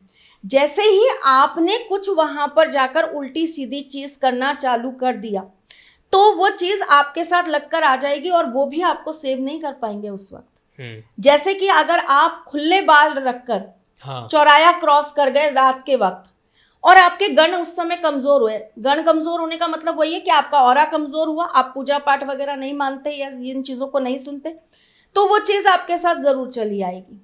अच्छा। अब चौराहे तो लाखों लोग क्रॉस कर रहे हैं, वो पर्टिकुलर एक के साथ ही क्यों आया? उसका रीजन यही होता है कि हमारी जो ऑरा है, हमारी जो आंतरिक ऊर्जा है, हम उसको जागृत नहीं कर पाते, और इस वजह से वो चीजें हमारे ऊपर बहुत जल्दी से कब्जा कर लेती हैं। किस पे कब्जा करती हैं? ऐसी चीजें जो बहुत कमजोर होते हैं, जैसे आपने कहा गर्भवती स्त्री, बहुत जल्दी कब्जा होता है ना। बीमार व्यक्ति जो दारू बहुत पीता है, ऐसे व्यक्ति पे बहुत जल्दी कंट्रोल हो जाता है। ऐसे बच्चे जो डिप्रेशन के मरीज हैं, जो बहुत ज़्यादा डिप्रेस्ड रहते हैं, नहाते नहीं हैं, जिनके शरीर के अंदर बढ़ता जाता है मैल, बढ़ता जाता है, नकारात्मकता बढ़ती जाती है, जो अपने बाल जल्दी जल्दी नहीं कटवाते, बहुत लंबे समय तक बालों को नहीं कटवाते, जो लोग बहुत ज़्यादा मीट मांस का प्रयोग करते हैं, लहसुन प्याज बहुत ज़्यादा खाते हैं, जो लोग अपने जीवन के अंदर भगवान की भक्ति बहुत कम करते हैं, दान पुण्य बहुत कम करते हैं। मतलब कहने का मतलब ये है कि आपके पुण्य का पल्ला बिल्कुल कम हो गया, पाप का बढ़ता जा रहा है, तो ये आ जाएंगे, क्योंकि आप उन्हीं की योनि में तो जाएंगे। आप कर्म वही कर रहे हैं। अब जैसे ये कॉन्सेप्ट ऑफ कलयुग है कि कलयुग में भगवान ने कहा है कि तुम ये सब भी कर रहे हो और करोगे ही, बस तुम्हारे को अगर इन सारी चीज़ों को एकदम नहीं छोड़ना, जैसे प्याज लहसुन अब आज के डे में पॉसिबल ही नहीं है कि एकदम छोड़ दे। जो बहुत सारे लोग हैं जो छोड़ देते हैं, बट जैसे अब मैं नहीं छोड़ सकता क्योंकि हमारी डे टू डे में ही है हर चीज़ में। अगर हम बाहर से स्नैक्स ले रहे हैं कितना ही अवॉइड करेंगे, तो उनको सिर्फ अगर छोटे से छोटी रेमेडी करनी है तो बस वो ये करें कि भगवान का नाम ले लें। कलयुग का कॉन्सेप्ट ऐसा। ठीक है, कोई मजबूरी आ गई, कोई दिक्कत आ गई तो आप मैं नहीं कहूँगी कि आप भूखे मरिए या ऐसी चीज़ें करिए, पर लेकिन आपको अगर ऐसा लगता है कि ठीक है मैं महीने में 2 बार बाहर का खाऊंगा तो मैं प्याज लहसुन खा सकता हूँ, लेकिन 28 दिन अवॉइड कर सकता हूँ तो कर लूँ। या विशेष तिथियों पर, जैसे कि एकादशी हो गई, जैसे कि अमावस हो गई, जैसे कि पूर्णिमा हो गई, जैसे कि नवरात्रे हो गए, हम इन पर अवॉइड कर सकते हैं तो हम अवॉइड कर लें। विशेष तिथियों, विशेष हमारे जीवन के त्योहारों पे कर लें, ताकि उनसे तो हमें कम से कम पुण्य की प्राप्ति हो, वो चीजें तो हमें कम से कम स्ट्रॉन्ग बना के चले। कैलेंडर के हिसाब से होती हैं जी। और आप अगर डे टू डे रूटीन की बात करें तो मैं कह रही हूँ बहुत सारी ऐसी चीज़ें हैं बेटा, आपके डे टू डे रूटीन में बहुत सारी ऐसी चीज़ें हैं जो अगर आप कर रहे हैं तो केवल आप एक लहसुन प्याज ही तो खा रहे हैं, तो आप उस चीज़ को भी अपने को मिटा सकते हैं। एक तरीके से पाप समझ लीजिए, आप उस पाप को भी मिटाकर आप बहुत सारी चीज़ें कर सकते हैं। जैसे कि अगर आप सुबह उठकर बिना नहाए कुछ भी नहीं खाएं और पहले आप ईश्वर का नाम लें, दीपक प्रज्वलित करें, उनको हाथ जोड़ें, फिर आप अपने दिन की शुरुआत करें, तो ये भी अपने आप में एक शुद्धिकरण है, पुण्य है, जिससे आपने अपने ऑरास को बढ़ा लिया। नीचे धरती पर पैर रखने से पहले श्री राम बोले, अपने हाथों को देखें और फिर उसके बाद आप अपने दिन की शुरुआत करें। पूरे दिन भर में आप किसी भी एक व्यक्ति की मदद जरूर करें, किसी भी तरीके से, तन से, मन से, धन से, बहुत तरीके से मदद की जाती है। तन मन धन से आप किसी का भी अच्छा भला करें, किसी को भी आप एक कोई चीज़ दे दें, तो मेरे को लगता है ये ऐसी चीज़ें हैं जिससे भी ईश्वर आपके कर्मों से भी प्रसन्न होते हैं। अब बहुत सारे तो ऐसे मंदिर हैं जहाँ पर भोग ही उनको उन्हीं चीज़ों का लगाया जाता है। जैसे मैंने जो देखा है वो भैरव बाबा के मंदिर ITO वाला, जहाँ पे अल्कोहल दारू चढ़ाया का जाता है। भोग लगाया जाता है। काली माँ के मंदिर के अंदर मांस का भोग लगाया जाता है, उन्हें मछली चढ़ाई जाती है। तो बहुत सारे मंदिर ऐसे, अब वो पुजारी भी वहाँ के खाते हैं, ठीक है। कामाख्या मंदिर है, कामाख्या देवी के मंदिर में बिना बलि लगे और बिना वो रक्त माँ को चढ़े मंदिर के पट नहीं खुलते, और वही भोग प्रसाद में लगाया जाता है और फिर लोगों को डिस्ट्रीब्यूट किया जाता है, लोग खाते भी हैं। आप थोड़ा कामाख्या देवी माँ के मंदिर के बारे में थोड़ा इलाबरेट करोगे कि अगर कोई जैसे बहुत सारे लोग आपके थ्रू ही पहुंच जाएंगे जब आप बताओगे, तो कैसा है वहाँ का एटमॉस्फेयर, कौन जा सकता है कौन नहीं जा सकता, क्योंकि बहुत सारे भगवान की जगहों पे भी जाके लोग डर जाते हैं। ऐसा भी मैंने देखा है कि उनको भगवान की जगहों पे भी नेगेटिव वाइब्स आनी स्टार्ट हो जाती है, घबरा जाते हैं, क्या होता है, क्योंकि दृश्य ही वो इतना डरावना होता है कुछ बहुत सारे लोगों के लिए इनफैक्ट। तो आप थोड़ा सा बताइए। देखिए, माँ कामाख्या वो स्थान है जहाँ पर माँ की योनि गिरी थी, माँ सती की योनि गिरी थी, और उस जगह पर मूर्ति के नाम पर आपको कुछ नहीं वहाँ पर दिखाई देगा। एक छोटी सी मूर्ति है जो बाहर स्थापित कर रखी है। जब आप नीचे गुफा में जाएंगे तो वहाँ पे सुर्ख अंधेरा रहता है, सिर्फ एक दीपक जलता है। उसका तात्पर्य ये है कि वो स्त्री का वो पार्ट है जिसे हम उजाले में नहीं दर्शा सकते या नहीं रख सकते। बार बार माँ कामाख्या के मंदिर में नहीं जाया जाता, ठीक है। जैसे एक व्यक्ति साल में 2 बार या 4 बार जाए, क्योंकि वो ऐसी चीज़ है जिसको बार बार टच करना भी ठीक नहीं है, या वहाँ पे बार बार जाकर आप उनको छेड़ नहीं सकते हैं। तो एक मर्यादा होती है, वो मर्यादा रखनी बहुत ज़रूरी है। पर वो ऐसी असीम शक्तियों का गढ़ है, ऐसी असीम शक्तियों का गढ़ है कि अगर आपने वहाँ जाकर मंत्र उच्चारण करे, आपने वहाँ बैठकर माँ के नाम जाप करे, वहाँ सच में पूजा प्रार्थना आत्मा से होती है। वहाँ दिखावे वाली पूजा नहीं है कि हम माला चढ़ा देंगे, हम ये कर देंगे, कुछ नहीं। अगर आप उस पूरे मंदिर के किसी भी क्षेत्र के अंदर बैठकर आपने जाप कर लिए ना, तो आपको वो शक्ति अपने आप महसूस होने लगेगी। वहाँ पर एक बलि घर भी है जहाँ पर बलियाँ दी जाती हैं, और वो बलि जो है वो माँ को लगाई जाती है। उसका ऐसा मानना है कि वहाँ पर 2 तरह की चीज़ें होती हैं। एक तो जो भी अपनी मनोकामना माँ को बोल के आता है, तो वो कहता है कि मेरी ये मनोकामना पूर्ण हो जाएगी तो मैं बलि चढ़ा दूंगा यहाँ आके। और जो सात्विक लोग हैं, हम जैसे लोग जो किसी को मार नहीं सकते, उनकी आत्मा स्वीकार ही नहीं करेगी किसी को मारना या बलि देना, तो हम जैसे लोग ना ये बोलाते हैं कि माँ अगर हमारी कोई इच्छा पूर्ण हो गई तो हम आपके इसी क्षेत्र के अंदर, आपके मंदिर परिसर के अंदर हम कबूतरों के जोड़ों को छुड़वा देंगे, या हम बकरे को छुड़वा देंगे। वहाँ पर बहुत सारी चीज़ें होती हैं। जब आप जाएंगे तो पंडित जी वहाँ पर आपको गाइड करते हैं कि क्या कर सकते हो करके। तो वहाँ दोनों चीज़ें हैं, सात्विक भी है और तांत्रिक भी है। वहाँ हर जून के अंदर 4 दिन का मेला लगता है, ठीक है। और इस मेले के समय ऐसा कहते हैं कि माँ रजस्वला से होती हैं, जिसे नॉर्मल लड़कियाँ पीरियड्स कहती हैं। तो वो 4 दिन के लिए पट बंद हो जाते हैं, और उस समय उस जगह की वाइब्रेशन, ये फील करने वाली चीज़ है। कैसा होता है फील? आपके सच बोलूँ ना तो शरीर के रोंगटे खड़े हो जाएं, ऐसा फील होता है। आपको ऐसा लगेगा जैसे आपके अंदर एक अथाह की शक्ति प्रवेश कर गई है। आपको ऐसा लगेगा जैसे आप इस दुनिया से नहीं, किसी और दुनिया के साथ अपने आप को इस समय जोड़ रहे हैं। इतना गजब का वाइब्रेशन होता है, इतना गजब का ऑरा होता है उस वक्त, कि वहाँ पैर रखने मात्र से आपको ये लगेगा कि हमने पता नहीं किस चीज़ के साथ अपना संबंध जोड़ लिया।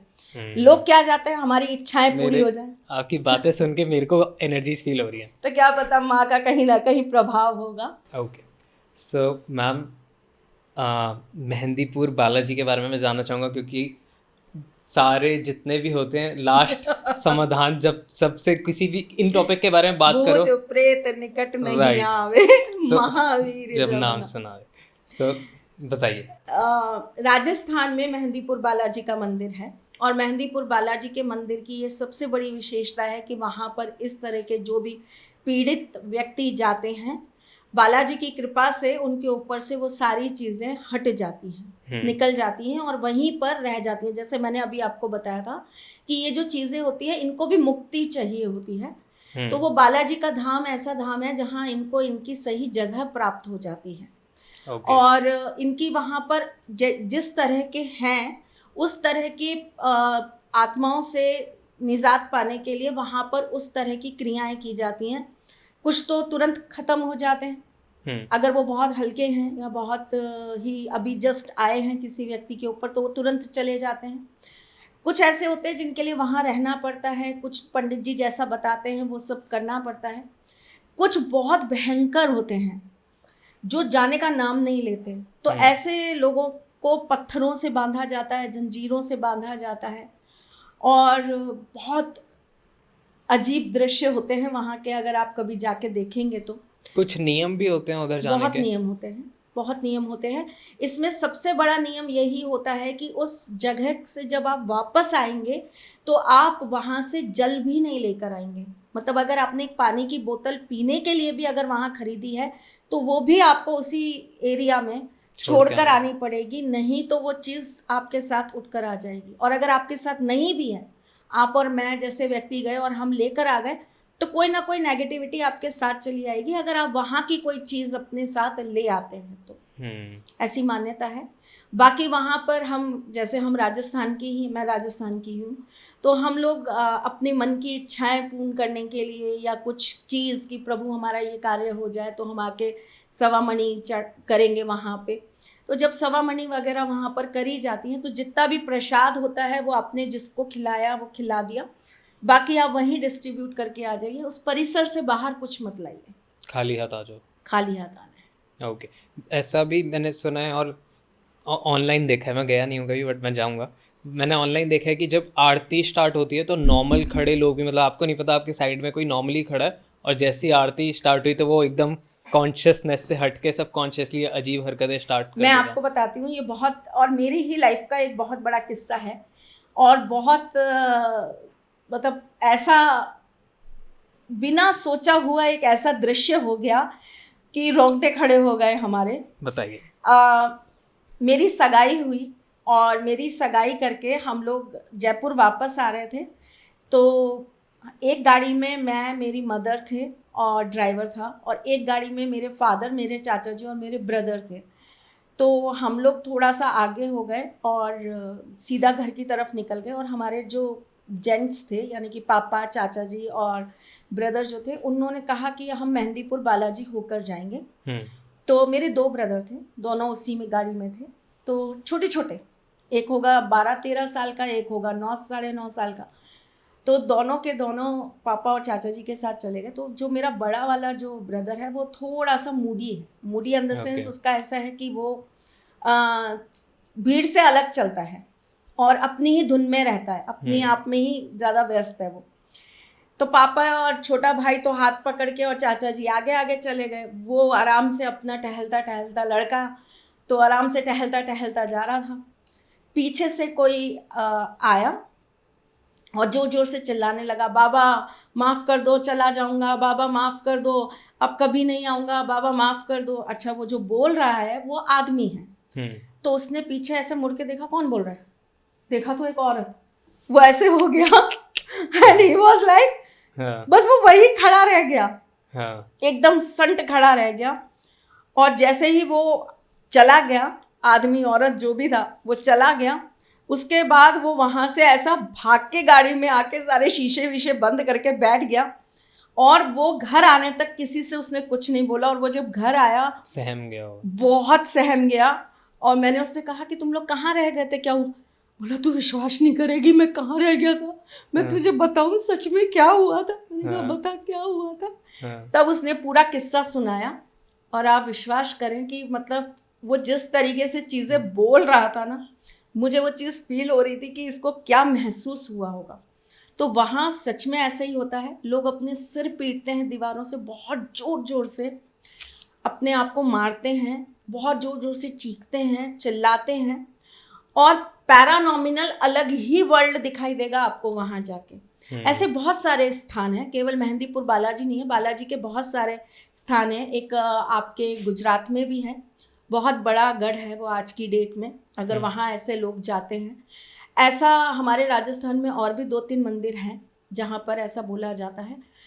माउंटेन्स की बहुत सारी मज़ारें हैं जहाँ पर ऐसे दृश्य देखा जा सकते हैं कि उनके अंदर को जो चीज़ आती है वो मज़ारों पे जाकर वो बिल्कुल बिखर जाते हैं, लोग अजीब सा बिहेव करने लगते हैं, उनकी आवाज़ें बदल जाती हैं, उनके चेहरे का रंग बदल जाता है, वो मारने लगते हैं अपने आप को पीड़ाएं पहुंचाने लगते हैं। बेसिकली अपने आप को नहीं, वो जो आत्मा होती है ना, वो शरीर को छोड़ना नहीं चाहती है। तो वो उस शरीर को कष्ट देती है कि शरीर को कष्ट होगा तो ये यहाँ से भाग जाएगा या चला जाएगा। मतलब एक तरीके से हार मान के बस निकलना है, निकलना है वहाँ से।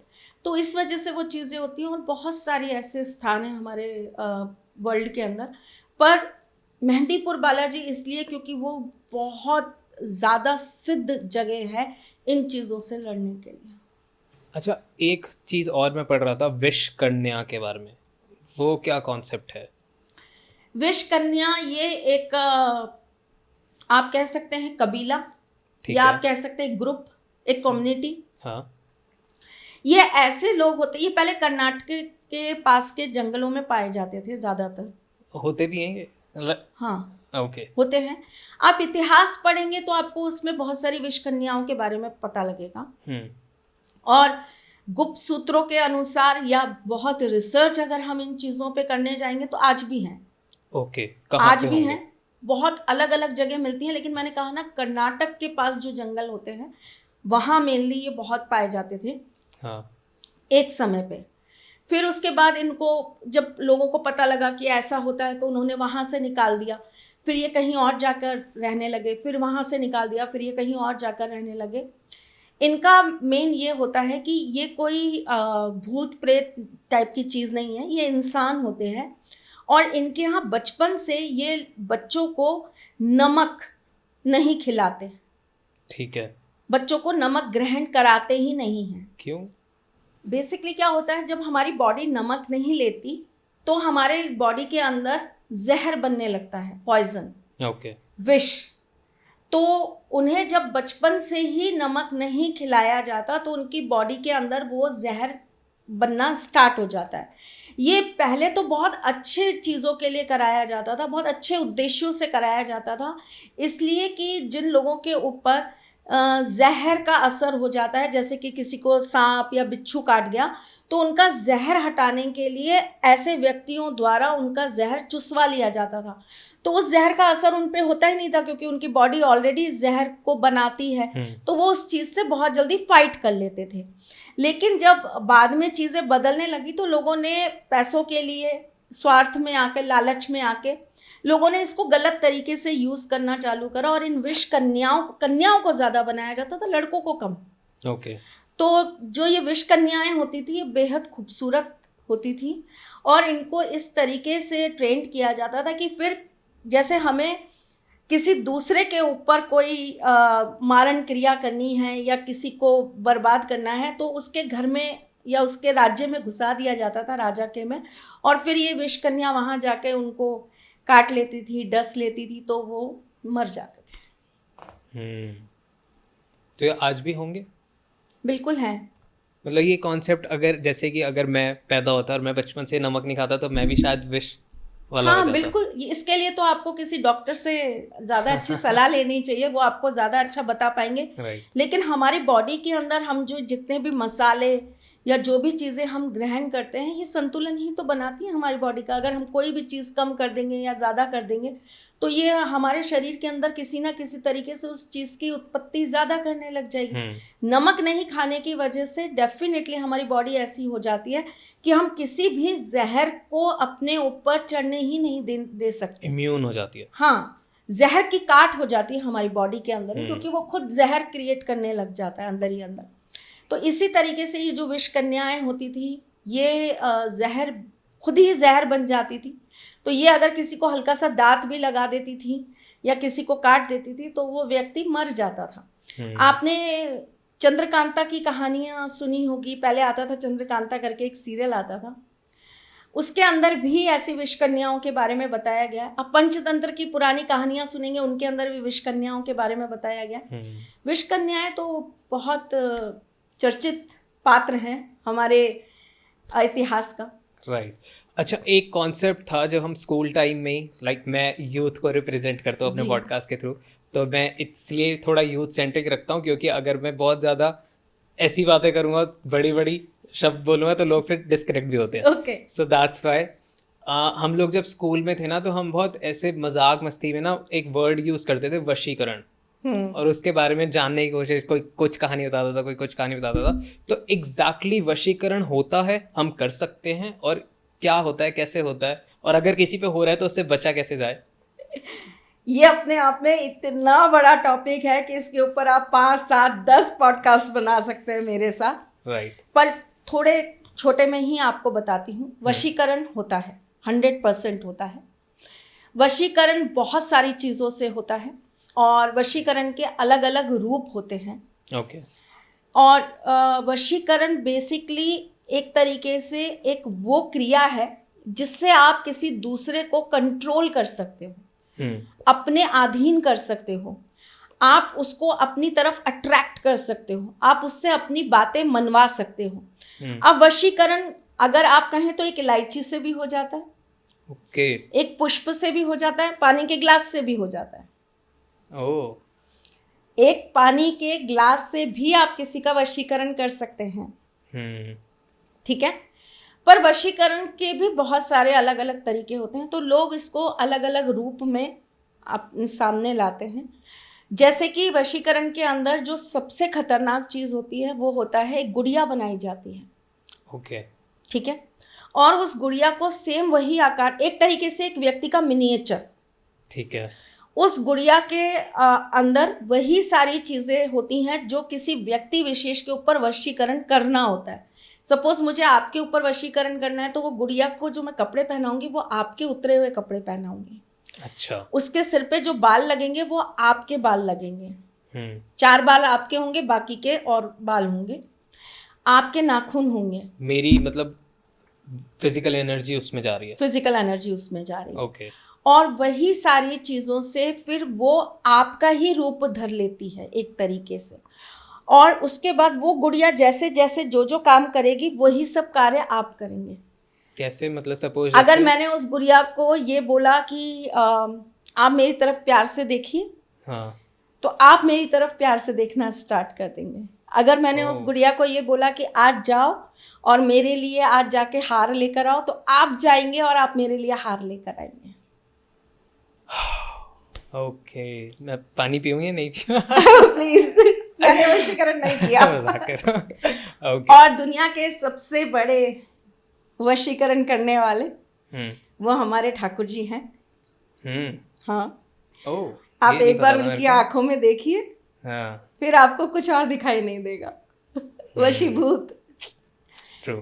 और इसीलिए जन्माष्टमी की जो रात्रि होती है उसे मोहिनी रात्रि कहा जाता है, क्योंकि ऐसा कहते हैं कि उस रात्रि में इतना वशीकरण है, इतना वशीकरण है कि जो उस रात्रि को श्री कृष्ण की मन से भक्ति कर गया, जीवन भर के लिए ठाकुर जी उसके वशीभूत हो गए। नाइस। सो जैसे अब दिवाली आ रही है, दिवाली का टाइम भी मैंने सुना है बहुत हाईली एनर्जीज होती हैं, और इस टाइम पे सबसे ज्यादा तंत्र मंत्र दिवाली और होली की रात्रि को किया जाता है। हाँ, पूरे साल की सबसे बड़ी अमावस और पूरे साल की सबसे बड़ी पूर्णिमा। और इनफैक्ट हम जो ज्योतिषी हैं, या देखिए मैं ज्योतिषी तो जो हूँ सो हूँ, मैं एक हीलर हूँ। मैं लोगों की जड़ों को पकड़ने का काम करती हूँ कि बेसिकली इनकी प्रॉब्लम है क्या, रूट्स क्या इनके खराब हैं, वो रूट्स कहाँ से खराब हैं, इस जन्म से, अभी के कर्मों से, पिछले जन्म से, उनके कर्मों से, फैमिली के कर्मों से, या कुल के कर्मों से, या वंश के कर्मों से, आपके घर में किसने क्या ऐसा किया है जिसका इम्पैक्ट आपकी लाइफ पर आ रहा है। ओके, ठीक है।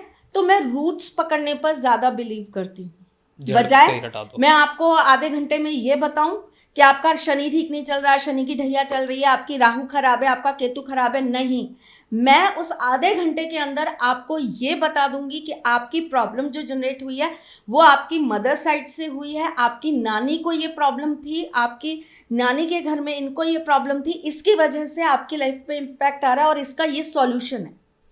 और ये जो सॉल्यूशन होते हैं ये वो लोग बहुत अच्छे से समझ पाएंगे जो मेरी इंडस्ट्री के हैं। ये जो सॉल्यूशन होते हैं इनके दो मुख्य टाइम होते हैं। एक होता है होली से स्टार्ट होकर दिवाली तक, एक होता है दिवाली से स्टार्ट होकर होली तक।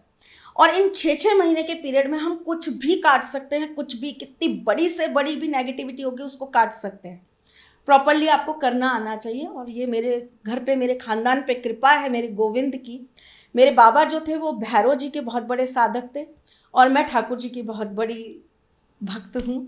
तो ये हम पे कृपा है उनकी, तो हम उन्हीं के उसमें काम करते हैं। और दिवाली की रात्रि से जो चीज़ें चालू होती हैं वो होली पर जाकर पूर्ण होती हैं। ऐसा नहीं है कि दिवाली की रात्रि को कर दिया तो आपको बहुत कुछ मिल गया। नहीं, एक पीरियड होता है बेटा, एक चैन होती है पूरी, आपको उसको पूरा करना पड़ेगा, तभी आपको वो चीज़ पूर्णतः प्राप्त होगी। वरना मिलेगी तो सही क्षण भर के लिए। ठीक है। और इसी पीरियड में क्या होता है, बहुत सारे त्योहार आ जाते हैं, इसीलिए हमारे यहाँ 365 दिन अनुष्ठान चलते हैं, कभी रुकते नहीं है। दिवाली जाएगी, दिवाली के बाद में अभी हमारी फिर देव दीपावली आ जाएगी, एकादशी आ जाएगी, देव उठनी एकादशी आ जाएगी, उसके बाद में संक्रांत आ जाएगी, फिर गुप्त नवरात्रे आ जाएंगे, फिर उसके बाद में बड़े नवरात्रे हैं, होली हैं, सारी चीज़ें मतलब आपकी लाइन से, शिवरात्रि है, लाइन से लगी चली जाती हैं आपकी चीज़ें। तो एक एक रात्रि अपने आप में सिद्ध रात्रियां हैं, तो आप हर चीज़ प्राप्त कर सकते हो। लेकिन हाँ, जो दिवाली की रात्रि होती है ये अपने आप में बहुत बड़ी तांत्रिक रात्रि होती है और इस तांत्रिक रात्रि में असंख्य उपाय और क्रियाएं की जाती है जिससे आप कुछ भी पा सकते हो, कुछ भी। आप दुनिया की कोई भी ताकत उस रात्रि में प्राप्त कर सकते हो, लेकिन उसके लिए आपको एक अच्छे गुरु का सानिध्य चाहिए, सही क्रिया आनी चाहिए और आपकी बॉडी के अंदर उतनी ऊर्जा होनी चाहिए। मैं YouTube पे आजकल देख रहा हूँ बहुत इन ऑकल्ट साइंसेस के बहुत सारे कंटेंट आ रहा है, बहुत बड़े बड़े पॉडकास्ट हो रहे हैं जो तंत्र के बारे में बात करें बट मैंने एक चीज़ थी जो मेरे को लगे कि कोई भी ये नहीं पूछ रहा कि क्या तंत्र, जैसे एक होता है कि हम सुबह उठ के जोत जला रहे हैं, भगवान को याद कर रहे हैं, पूजा पाठ कर रहे हैं, विच इज़ वेरी नॉर्मल और डेली रूटीन में करना चाहिए। बट क्या एक नॉर्मल इंसान को जो डे टू डे में ऑफिस जा रहा है, बिल्कुल रेगुलर इंसान जैसे मैं हूँ, हम लोगों को क्या तंत्र विद्या के साथ जुड़ना चाहिए या नहीं जुड़ना चाहिए? कुछ मतलब कि एक तो होता है कि जैसे आपने बताया कि किसी पे भूत का साया है, प्रेत का साया है, तो उनको जब कहीं से हेल्प नहीं मिल रही तो जुड़ना ही पड़ेगा। बट क्या नॉर्मल जब सब कुछ सही चल रहा हो या तो उनको जुड़ना चाहिए? सात्विक तंत्र भी तो होता है। ओके। तंत्र के अंदर सात्विक तंत्र भी होता है जो मंत्रों द्वारा, यंत्रों द्वारा चीजों की सिद्धियां प्राप्त कर लेता है। वो सात्विक तंत्र ऐसा होता है जो आप डेली रूटीन में बच्चे कर सकते हैं। अब किसी के भाग्य को अगर सपोर्ट नहीं मिल रही है, सपोज करिए कि आपकी कोई गलती नहीं है और आप किसी ज्योतिष के पास चले गए जिसके पास में कुछ नेगेटिव सिद्धियां थी, जैसे कि मैंने आपको अभी बताया था यक्षिणी, या जैसे मैंने आपको बताया था कंठ पिशाचनी, जैसे मैंने आपको बताया था कि बहुत सारी ऐसी चीज़ें होती हैं जो आपकी चीज़ों को आपसे चुरा लेती हैं। तो आपने बाली के बारे में सुना है, उसके सामने जो भी खड़ा हो जाता था वो उसकी शक्तियां अपने अंदर ले लेता था, वो एक तरह की सिद्धि ही है। तो इसी प्रकार से बहुत लोगों के पास बहुत सारी सिद्धियां होती है जो उनकी चीज़ों को चुरा लेती है। तो बहुत सारे ऐसे बाबा, अघोरी, तांत्रिक होते हैं जो आपकी पॉजिटिव चीज़ों को आपसे छीन लेते हैं, खींच लेते हैं। उसके बाद क्या होता है कि आपका दिन पर दिन आपका डाउनफॉल स्टार्ट हो जाता है, आपकी चीज़ें डाउन करना चालू हो जाती हैं, आपको शरीर में दिक्कतें आने चालू हो जाती। तो ऐसी चीज़ों से आप कैसे लड़ेंगे, ऐसी चीज़ों के साथ आप कैसे डील करेंगे? या तो आपको कोई सही व्यक्ति मिल जाएगा तो आप कर लेंगे, नहीं मिला तो आप स्वयं भी कर सकते हैं मंत्रों द्वारा। तंत्र मंत्र, जो तंत्र के मंत्र होते हैं उनके द्वारा, वो ऐसे मंत्र होते हैं जो आप बहुत जल्दी सिद्ध कर सकते हैं और उसके अंदर आपको कोई गलत क्रिया नहीं करनी पड़ती, गलत तरीका नहीं अपनाना पड़ता। बहुत जगह हम करवाते भी हैं। उसका रीज़न यह है हमारे पास टाइम ही बहुत कम है। किसी को डॉक्टर ने जवाब दे दिया और कह दिया कि इसके पास तो 15 ही दिन है, अब 15 दिन के अंदर हमें उस व्यक्ति की ग्रहों को ठीक करना है या उसकी नेगेटिविटी को ठीक करना है। हम अपने सात्विक मंत्रों से जाएंगे तो वो तो बहुत टाइम लेगा चीज़ों को होने में। बट फिर एक कॉन्सेप्ट ये भी आता है, अच्छा मैं आपसे एक सवाल पूछना हाँ, चाहूँगा कोई बात कि नहीं। जैसे बोला जाता है कि जो लिखा है वही होता है, राइट? और अगर हम उन चीज़ों के साथ फेरबदल करते हैं तो वो सही चीज़ कर रहे हैं हम या गलत कर रहे हैं? बिकॉज अगर मेरी मृत्यु आ गई और मैं महामृत्युंजाप या ऐसी चीज़ें करके अपनी मृत्यु को टाल रहा हूँ, तो क्या मैं ये सही कर रहा हूँ या गलत कर रहा हूँ? और आपको क्या पता कि ये ना लिखा हो कि अगर तुम ये कर लोगे तो तुम्हारी मृत्यु टल सकती है। तो ये कैसे फिगर आउट करें हम नॉर्मल? ये वही फिगर आउट करेगा जो आपकी कुंडली देख रहा होगा या जो आपको बता रहा होगा, और वो जेन्युइन बंदा होना चाहिए, वो हाँ। एकदम आपको क्लियर सच बताना चाहिए। मैं बीइंग एन एस्ट्रोलॉजर, मेरी सबसे पहली ओथ यही है कि मेरे पास जो आएगा मैं उसको सच बोलूं, मैं उसको फैक्ट बताऊं कि ये फैक्ट है आपकी कुंडली का, आपके ये काम होगा या नहीं होगा, और होगा या नहीं होगा 50-50% है। आप किसी को सच बोल दीजिए, उसके बाद आप उसका कार्य करना स्टार्ट करिए। अपना कर्म दीजिए, अपनी भक्ति, अपनी निष्ठा दीजिए, आप अपने अंदर की सत्यता दीजिए, शुद्धिकरण दीजिए। 100% नहीं, 1,00,000% काम होते हैं लोगों के। और तंत्र शास्त्र हर समय बुरा नहीं होता। तंत्र के अंदर बहुत सारी ऐसी चीज़ें हैं जो तब काम करती हैं जब आपके पास कुछ नहीं होता। ऑपरेशन हमेशा बुरा नहीं होता बेटा, लोगों को जिंदगियां दे जाता है। जब कुछ नहीं होता तब वो काम आता है, तब आप होम्योपैथिक पे नहीं चल सकते, इमरजेंसी वाला। तो इमरजेंसी में तंत्र बहुत काम करता है, लेकिन तंत्र आपका सही उद्देश्य से, सही तरीके से और सही क्रियाओं से होना चाहिए। माँ काली के मंत्रों में तंत्र होता है, भैरव जी के मंत्रों से तंत्र होता है, पर उससे किसी का विनाश नहीं होना चाहिए ना, किसी का बुरा नहीं होना चाहिए, प्रकृति को कोई हार्म नहीं पहुंचना चाहिए, एक छोटे से छोटे जीव जंतु का उसके अंदर कोई बुरा नहीं होना चाहिए, तो वो कार्य आपके लिए सिद्ध है। जैसे तो मैं पढ़ रहा था कि जो हम जोत जलाते हैं और आरती करते हैं, ये भी एक सात्विक तंत्र ही है। हाँ, बहुत सारे लोगों को नहीं पता कि हम हाँ, तंत्र ही कर रहे हैं, हाँ, इनडायरेक्टली। हाँ, ये एक तंत्रिक की ही क्रिया है, जोत जलाना, धूप जलाना। धूप में भी सारे औषधिज होती हैं। पर हम देखिए तंत्र का उत्पत्ति कहाँ से हुई? भगवान शिव के द्वारा। उन्होंने सबसे पहले तंत्र रहस्य बताना चालू किया। माँ पार्वती जी को, माँ दुर्गा को, माँ काली को उन्होंने तंत्र रहस्य का सारा ज्ञान दिया। फिर वहीं से रावण को बहुत सारे तंत्र ज्ञान मिला और उसके बाद बहुत सारे लोगों के पास पहुंचा। तो तंत्र बुरी चीज नहीं है। लोगों ने उस तंत्र को बुरा तब बना दिया जब वो लोगों के मारण, मोहन, इन चीज़ों पर उनको कार्य करने लगे। आप किसी भी अच्छी चीज़ के लिए कोई भी कार्य करिए, वो चीज़ कभी बुरी नहीं होती। कहते हैं ना, ईश्वर स्वयं कहते हैं, बुरे कार्य को भी अच्छे उद्देश्य से कर लो तो वो भी अच्छा हो जाता है। Perfect example Krishna ji. वो तो हमेशा ही हर चीज़ का perfect example. Exactly, perfect. No offence, but इस इंडस्ट्री में बहुत ज़्यादा, जैसे मैं लोगों से मिला हूं जो पीड़ित हैं, जो कि किसी गलत इंसान के साथ जुड़ जाते हैं और बहुत सारा पैसा, समय बर्बाद करते हैं और निकलना भी उनके लिए मुश्किल हो जाता है। क्योंकि एक एस्ट्रोलॉजी, न्यूमरोलॉजी, वास्तु एक ऐसी फील्ड है कि घर में अगर 4 लोग हैं, कोई एक भी इंटरेस्ट लेता है तो धीरे धीरे चारों ही उसकी करने लग जाते हैं, क्योंकि इवेंचुअली वो सब कनेक्टेड है। बट फिर एक पॉइंट ये आता है कि लोगों का 3 साल 4 साल बाद उनको लगता है कि यार हमने पैसा भी बहुत बर्बाद किया, हमने टाइम भी बहुत बर्बाद किया और हम इतना जकड़ चुके हैं कि हम इससे निकल भी नहीं पा रहे। तो उन लोगों को आप क्या बोलना चाहोगे? उन लोग वो कैसे करें जो पीड़ित हैं? मैं आपको सबसे पहले तो एक उदाहरण देना चाहूँगी। हमारे राजस्थान के अंदर जोधपुर में सबसे ज़्यादा तंत्र क्रियाएँ और तांत्रिक पाए जाते हैं।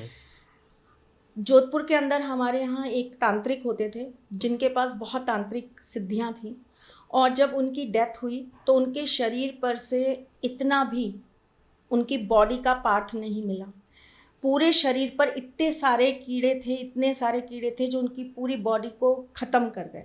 तो तंत्र अगर गलत तरीके से करेंगे तो वो कहीं ना कहीं निकलेगा, जैसा अभी आपको मैंने बोला। इसी के अंदर मैं आपको ये चीज़ भी बताना चाहूँगी कि आप एक डॉक्टर के पास गए, आपने उनसे दवाई पूछी, आपको असर नहीं करी, आप दोबारा दवाई चेंज करा लीजिए, तब भी नहीं असर करी, आप तिबारा करा लीजिए, उसके बाद आप डॉक्टर चेंज कर लीजिए। ऐसा नहीं है कि अच्छे एस्ट्रोलॉजर्स नहीं हैं, अच्छे ज्ञानी लोग नहीं हैं, और इस ज्ञान के अंदर बहुत शक्तियाँ नहीं हैं। अपार शक्ति का खान है ये ज्योतिष अपने आप में। आपकी बॉडी के अंदर कौन सी हड्डी कितनी इंच की है और कौन सी हड्डी बड़ी है कौन सी छोटी है, मैं ये तक बता सकती हूँ आपको आपकी कुंडली के आधार पर।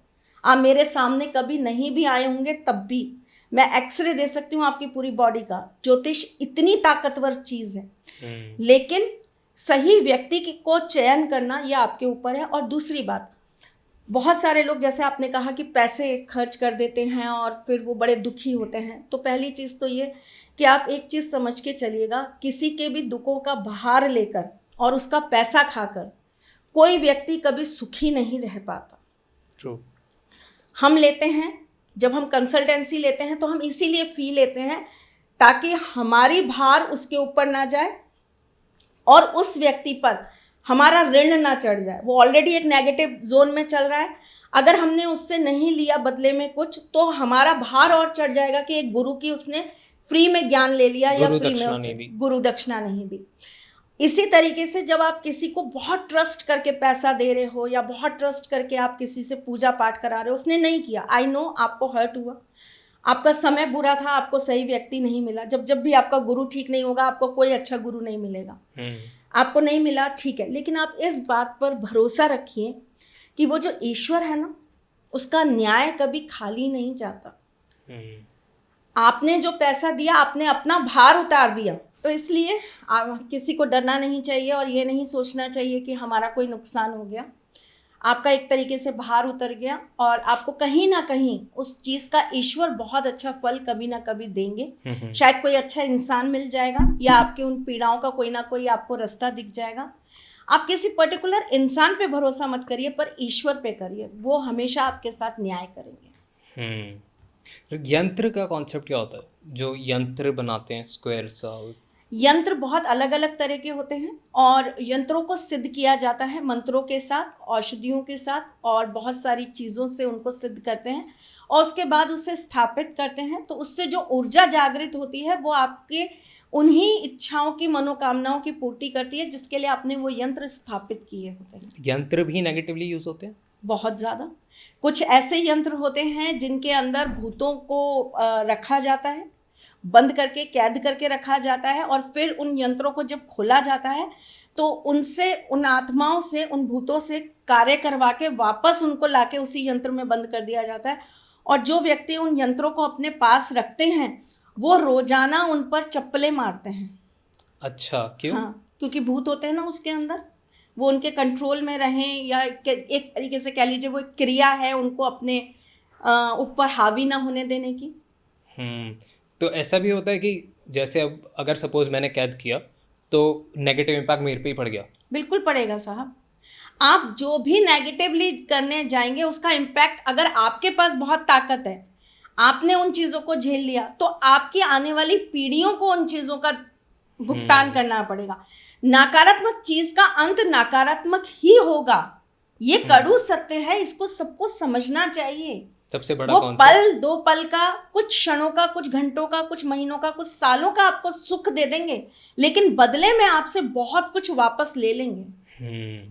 केवल एक ठाकुर जी ही ऐसे हैं इस पूरी सृष्टि में जिनको आपने जो दिया वो उसके बदले आपको 100 गुना ज्यादा प्रेम और आशीर्वाद देते हैं।